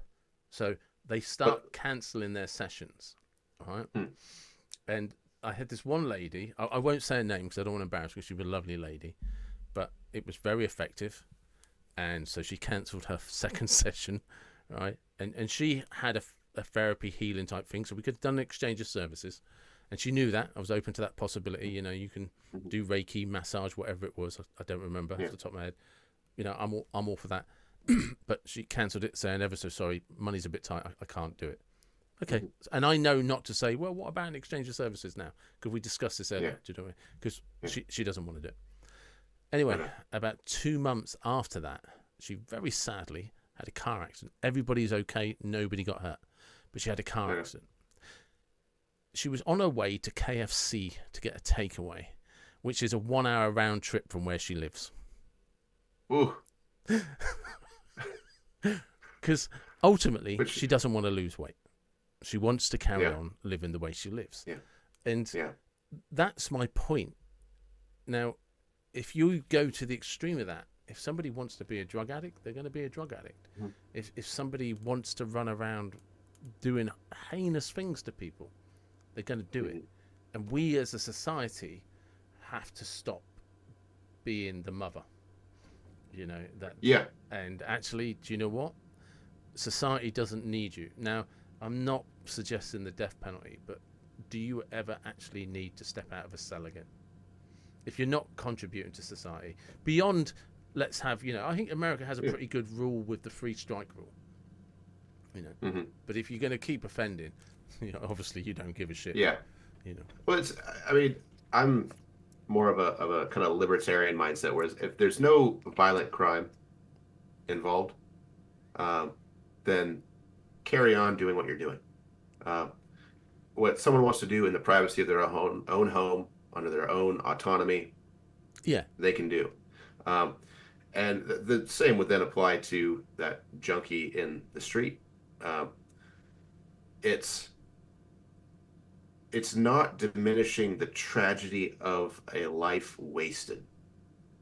No. I would say, which you don't have to be split in two of it's either we have to help them or we have to abandon them. You can have the sympathy for the individual and say, I'm sorry for whatever took your life in this direction, but you are responsible for it, and you are the one that needs to make the change. I can't lock you up and detox you and keep you in a padded cell for the rest of your life just because if you leave, you're gonna go shoot up again. No, because and that's where I'm torn, because on one hand, there is a part of me that says they should just be allowed to carry on until they OD their own life, because that's free will. That's free will.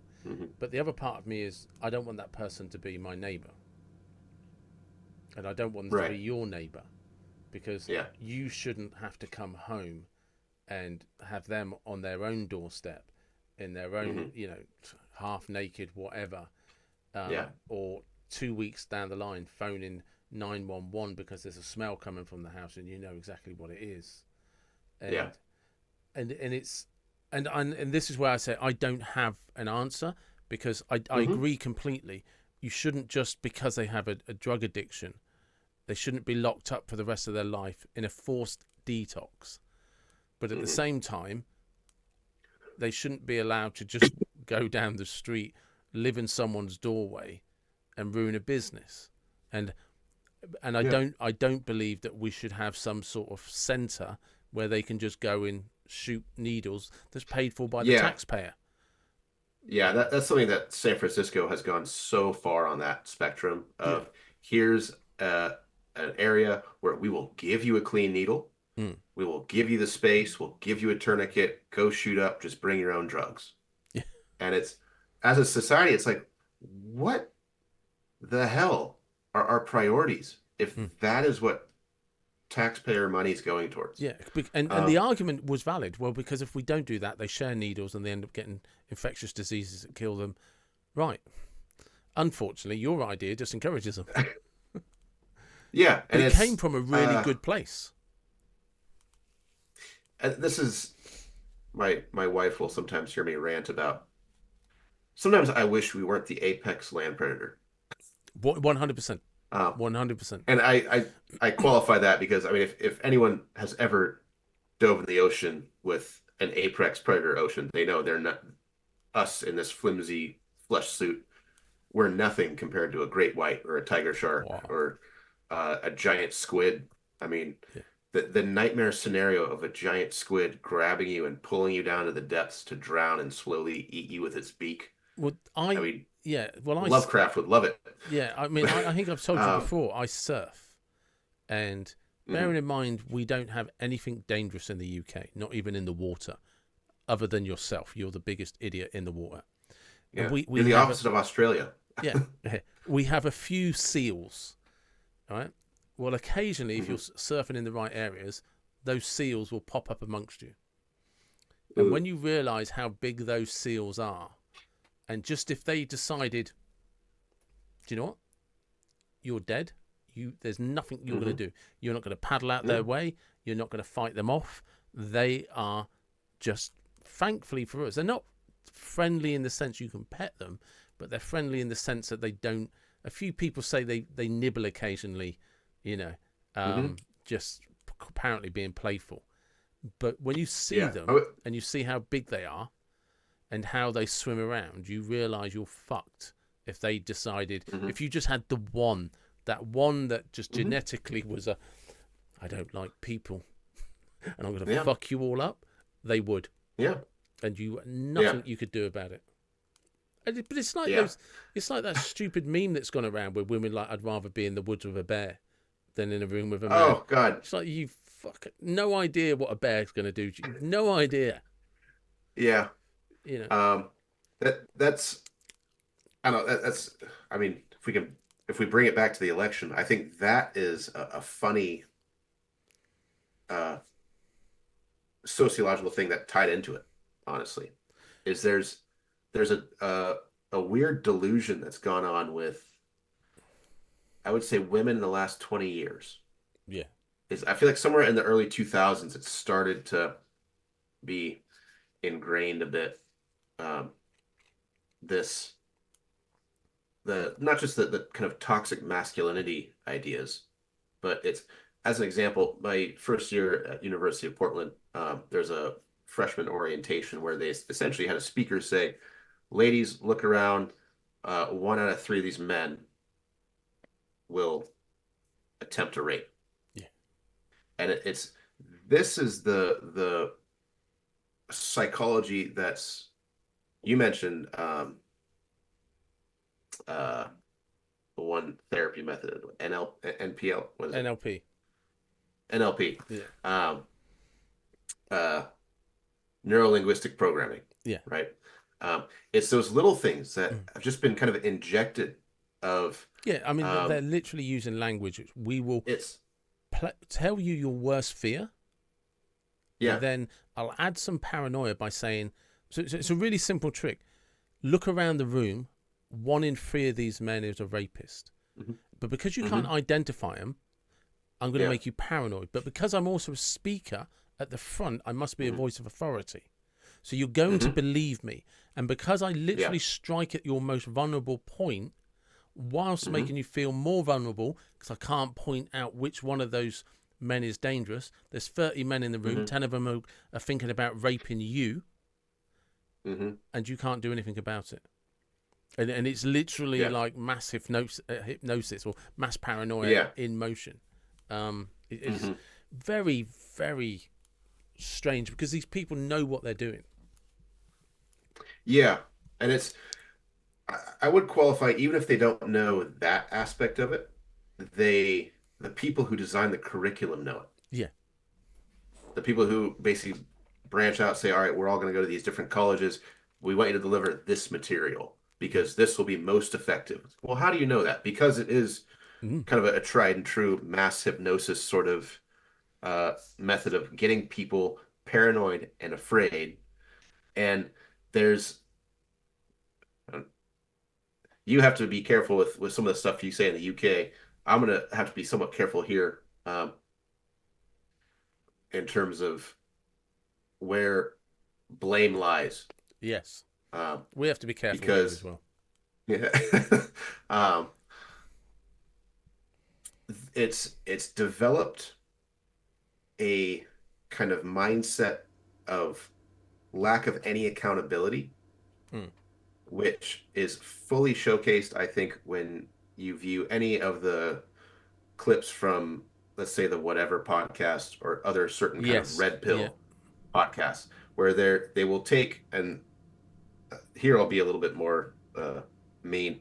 They're scraping kind of the bottom of the barrel Yeah, they are. of intellectual women. They're Yeah. basically taking women who have OnlyFans, who um, are kind of unaware of what those consequences might mean. Yes. And they just, it's just clip after clip of highlighting the hypocrisy of, so now you're 45 and you've been in 20 gangbangs in the last 10 years, and you want a man who's 6'4", makes at least seven figures, and will take you to Dubai every time. Yeah. You want, like, why? And the response is normally a kind of unaccountable sort of, because I'm worth it. It's like, well, Yeah. what do you bring to the table? And this is when I said the last 20 years, it feels to me like there's an aspect of men that has continued to be taught of, you need to provide something to be worth something for a mate. Yes. Whereas on the female side, it's, you are good enough as you are, no matter where you are, which has instilled in kind of an unaccountable and very stagnant kind of mindset of, I don't need to fix anything about myself. Yeah, and Um, the other problem with it as well is you end up in a scenario like with someone like me who's 50, and I've been single now, apart from a brief relationship, you may as well say I've been single for 13 years. I don't mhm, go on dating apps, never had any intention to, because yeah, I literally just like, no, it's not worth the aggravation. It's just not worth the hassle. yeah, Because you're going to open your mouth and I'm going to be like, oh, Jesus Christ, you don't know how to shut up, do you?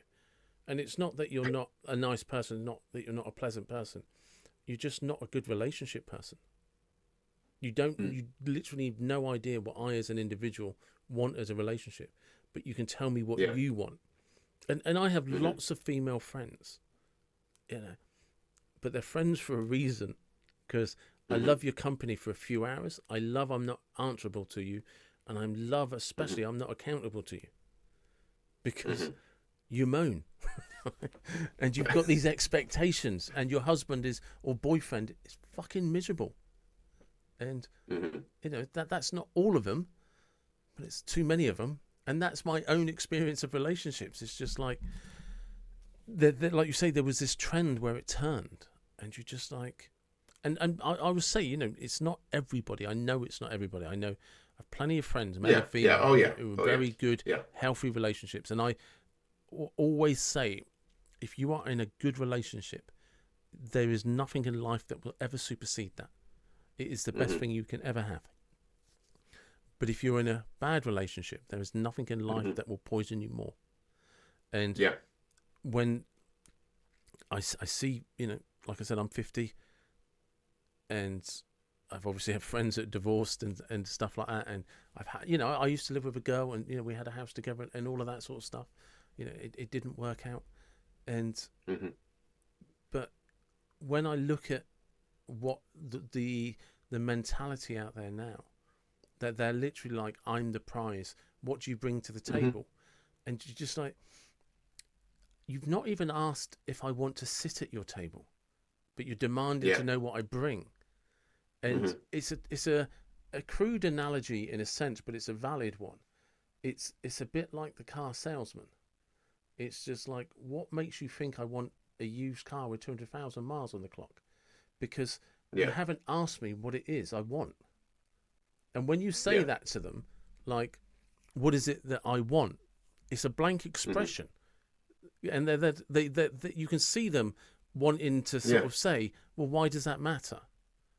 Yeah. Because why would I? It's Why like, would I get involved otherwise? no, it's a relationship. There should be a partnership of Mm, shared emotional experiences and yeah, just a shared life. So therefore, you want someone to share it with. yeah, And if it's not a partner that, I mean, to the car analogy, it's you go to a car lot and say, you know what, I want a BMW M3. yeah.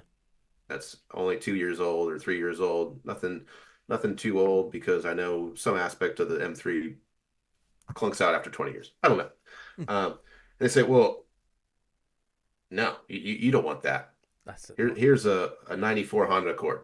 Yeah, It's like, I don't, why would I want that? I don't want that. Like, here's what I prefer, which, uh, yeah, it's this kind of, there's you mentioned the prize yeah.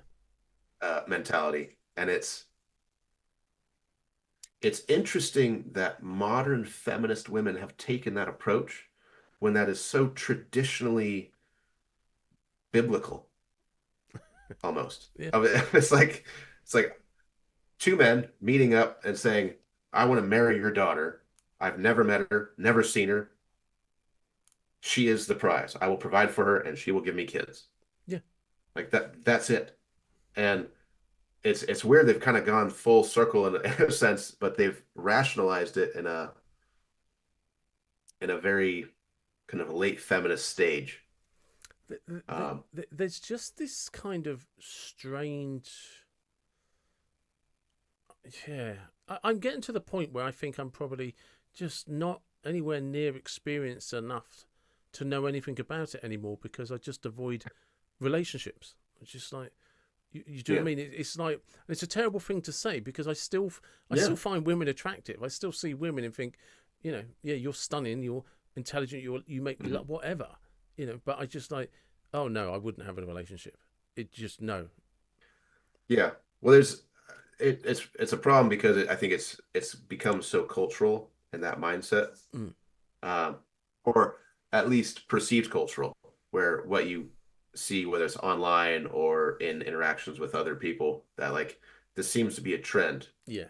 that it's dissuaded you from getting out there and trying to be vulnerable with a new individual because when you do that and their reply is like, well, why are you opening up to me? Mm. It's one very hurtful, but it's also it's again adds to that defeating quality of like, why am I out here? It, it, Why it, even try if it's got to the point there. The Me Too movement definitely didn't help, because I had too many friends who would just be. I had one friend who had an accusation made against him, and he was Mhm, arrested, and luckily was able mhm. to prove he was completely innocent. It's just like, completely innocent, Yeah, of all allegations. yeah, Um, and then you hear of friends it happens to as well, and mhm, and then you kind of get into the workplace and somebody makes a complaint. I mean, touch wood, I've always been safe. But mhm. I'm safe because I won't talk to you. Do you know what I mean? It's just like, Yeah, it's not yeah, worth the chance. It's just not worth taking the yeah, risk. yeah, Um, but yeah, friends have lost jobs because somebody said, oh, he was inappropriate to me, and they might have been flirting at the bar after work, and mhm, but you went out for a drink with him, and you knew he was single and you were single, and he assumed that you were going Hmm. out because you might be interested in him. And no, you Yeah. were just going out because you were bored and had nowhere to go and felt it was all right to go to a bar with a single guy on your own. And all he Yeah. actually did was say, well, he just thought he could lean in and have a kiss because he was trying to escalate a situation. And he went to HR and made a complaint about something he did out of work, and he lost his Yeah. job. Yeah, I'll give that a Yeah. miss, thanks. Yeah. There's it's speaking of the Me Too movement, I think some aspects of it were fantastic, especially with Hollywood. Oh yeah, Getting a lot but I of think that's the the problem corruption, is like that's fantastic. everybody acts like the way they were in Hollywood is exactly what they're doing in my town. Yeah. Yeah. I don't, And it's the closest I know to anyone that makes films is my mate yeah. who's a videographer. But Okay. he's the only guy I know who's a Yeah. videographer. Yeah. And trust me, Yeah. he's not doing those types of films. Yeah. Um, one of the individuals that was Aziz Ansari, the comedian, Uh-huh. who I don't know if you know of him. He was on I the don't TV know. show Parks and Rec. Um, Anyways, he was accused and wrapped up in the Me Too thing, and it was a similar sort of scenario, but it was one that kind of, at least in the U.S., I think broke the narrative "believe all women." Yes. And there was a really interesting generational divide that happened with his story, particularly because what happened was basically he was uh, out with I think one of the kind of lower level production crew ladies who was single. He was single, and he said, "Hey, come back to my place. We'll have some drinks, Yeah. hang out." And she goes, "Okay, sure." And so she goes back to his apartment, condo, whatever it was, and they start, I believe, kissing, making out, and he tries to develop it further. Um, she gets a little uncomfortable and says, "Nope, nope, not sorry, not going to do that." He goes, "All right, totally fine." And they continue to kind of watch a movie, Netflix and chill, so to speak. A little bit later, he tries again, and she goes a little bit farther. It's like, "Nope, nope, not going to do anymore." And this happens three, four, 5 times. And he mentions after one of the times, like, "Well, would you want me to call you a cab? I can call you a cab, pay for it to take you home, because I thought when come back to my place there was going to be a Yeah. little fooling around sort of stuff." And she denies it and says, "No, I just want to hang out." It's like, well, you were making out, and I understand here, not every kiss needs to lead to sex. No, of course not. That being said, the hilarious generational thing that happened was a number of women in their 40s, 50s, 60s commented on this episode saying, like, "Girl, this is on you. Yeah. Like, at some point, get up and leave. If he Mm. kisses you and you don't like it, smack him in the face and leave." Mm.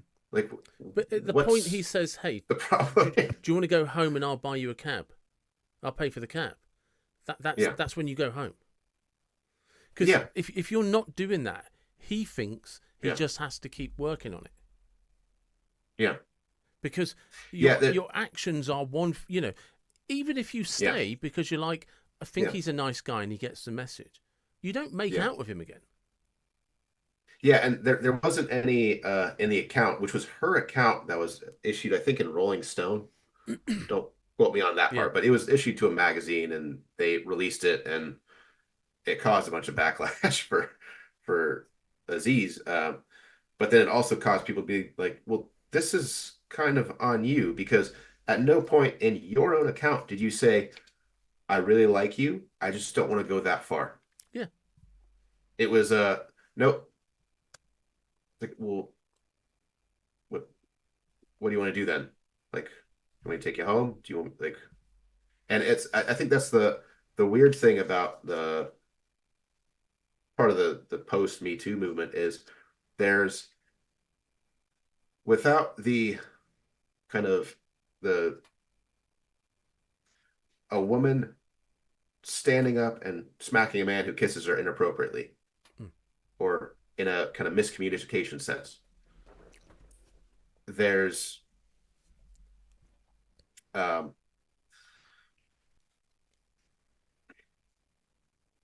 trying to word it well. um, This may sound clumsy, folks. It's not the yeah, intention. I may write, but that doesn't mean all my writing's good. Um, um, without the kind of person's own ability to defend themselves in the most minimalistic way, you get these very uh, inorganic relationships where it's, hello, nice to meet you. May I buy you a drink? Like, all Yeah, right, that's totally fine. We're good. You're really pretty. May I kiss you? It's like, well, where's the, I mean, there's watch any Hallmark movie, like where's the spontaneous chemistry, which that's one of the things that whenever any Glamour or Vogue or any of those female magazines are kind of asked about, like, what do women want? It's like spontaneity. It's like, yeah. well, hold on. I want a confident guy. I want a confident guy, a Yeah. guy who's not Yeah. afraid Well, if I'm confident and yeah. yeah. I want him to approach me. I don't. When he walks me to the door, I want him Yeah. to kiss me.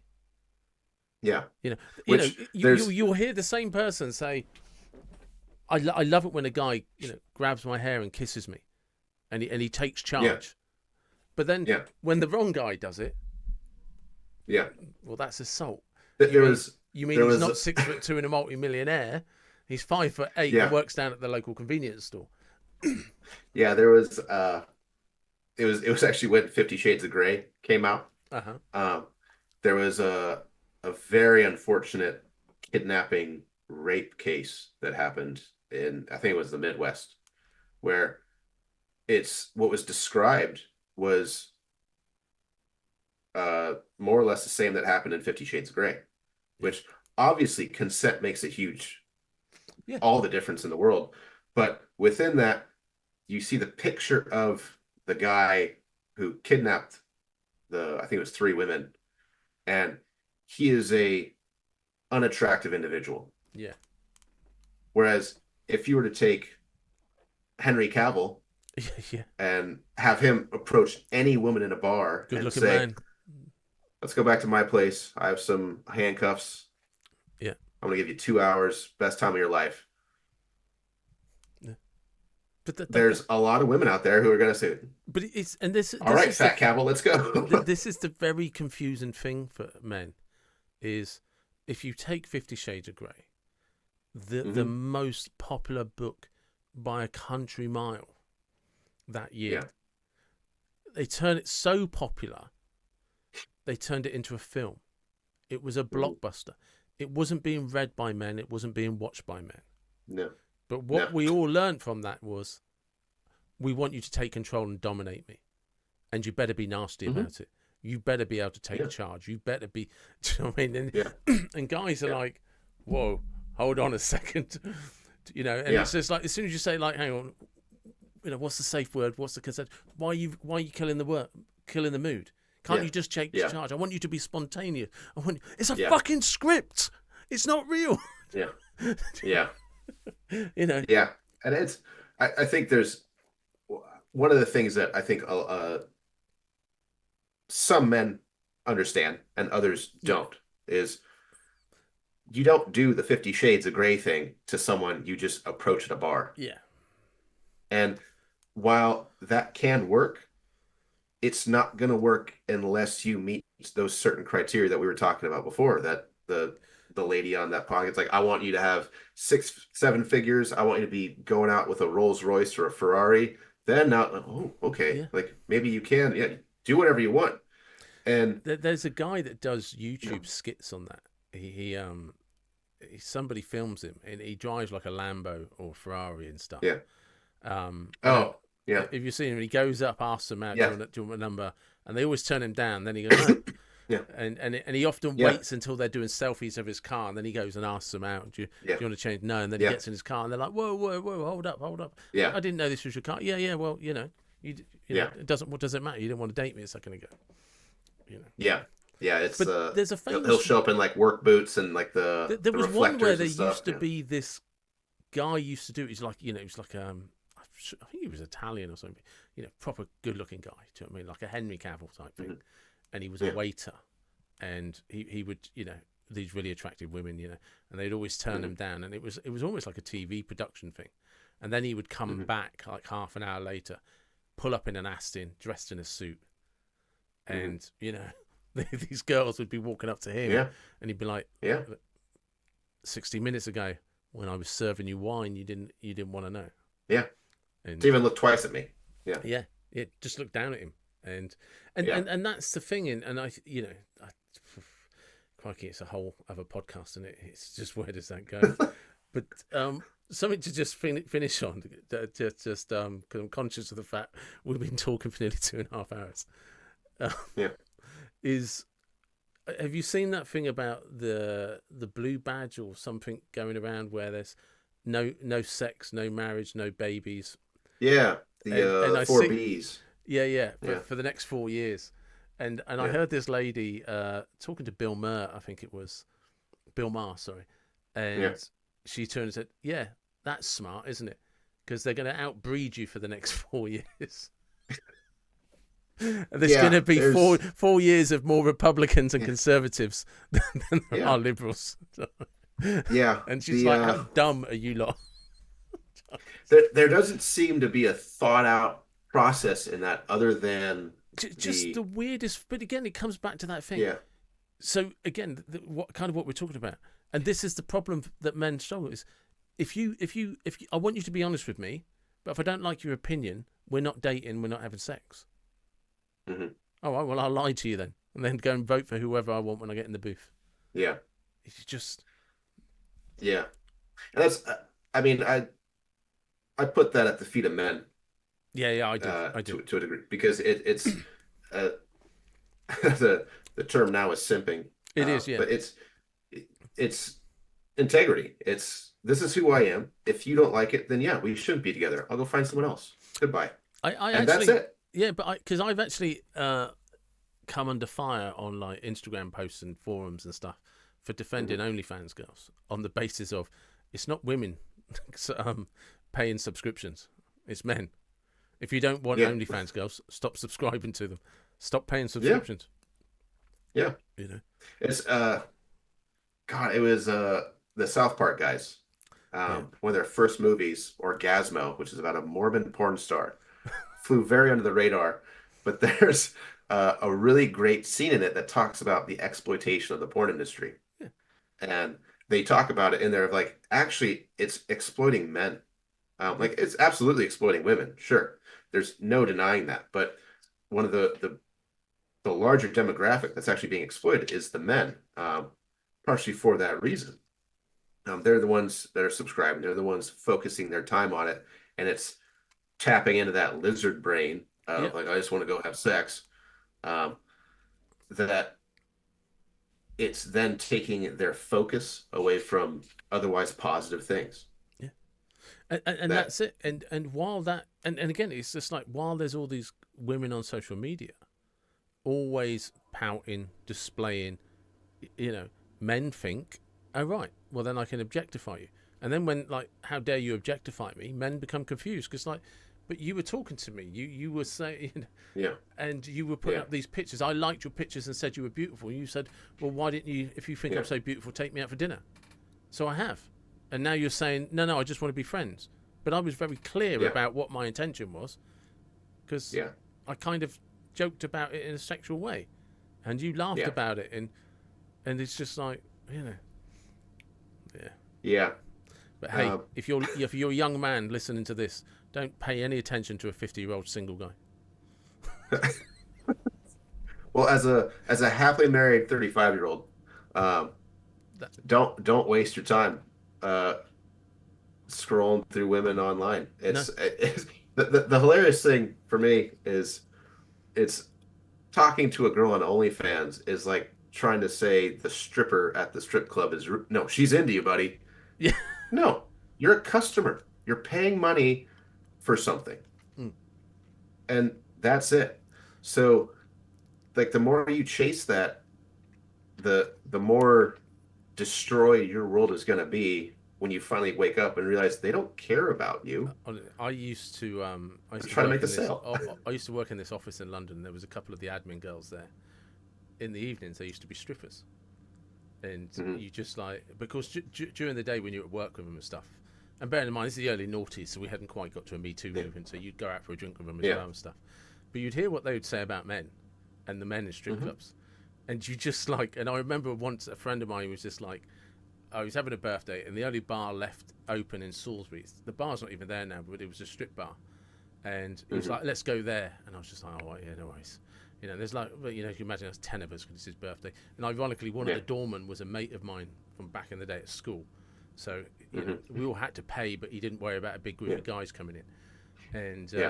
And anyway, we get in there, and I just sat at the bar, and this girl comes over and said, look, hey, I used to work with a couple of strippers. I'm not going to do anything. I'm not interested, but you can have a drink if you want. And they just like, oh, yeah, no, that's cool. We can get our own drinks. Don't worry about it. Do you mind if I sit here and just take a break? Yeah, no, you carry on. And I was just, and like throughout the night, for like 3 hours of being in there, I was just talking to various strippers because I'd already said up front, I used to work with some strippers. Yeah. I'm not going to pay for a dance. Happy to sit and have a drink. Happy to buy you a drink. And not one of them would take a drink off me. They all bought their own drink. They got them for free off the bar. Yeah. But every time they just had enough of trying to get punters, they'd come over for a chat and a chill. See what I mean? Yeah. It's a relax, like I can not actually work the sales pitch on someone and actually have a human conversation. Based on the fact I told them I used to work with strippers. Yeah. And they were like, oh yeah, no. Yeah. Okay, yeah, you're cool.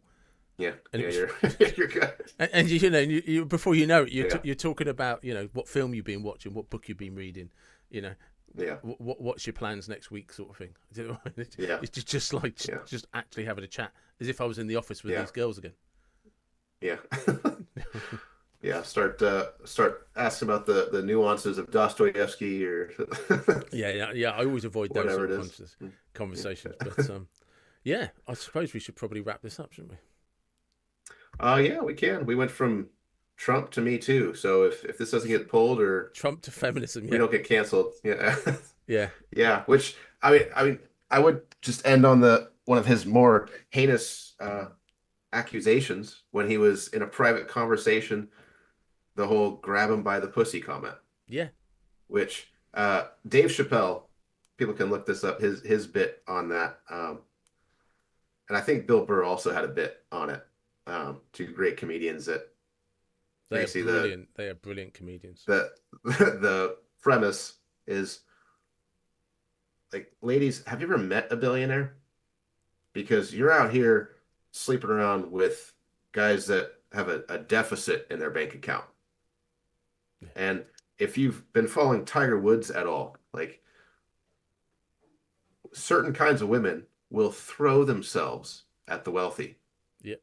And so when he says they let you, let is saying the allowance, the consent of it. But it's totally ignored.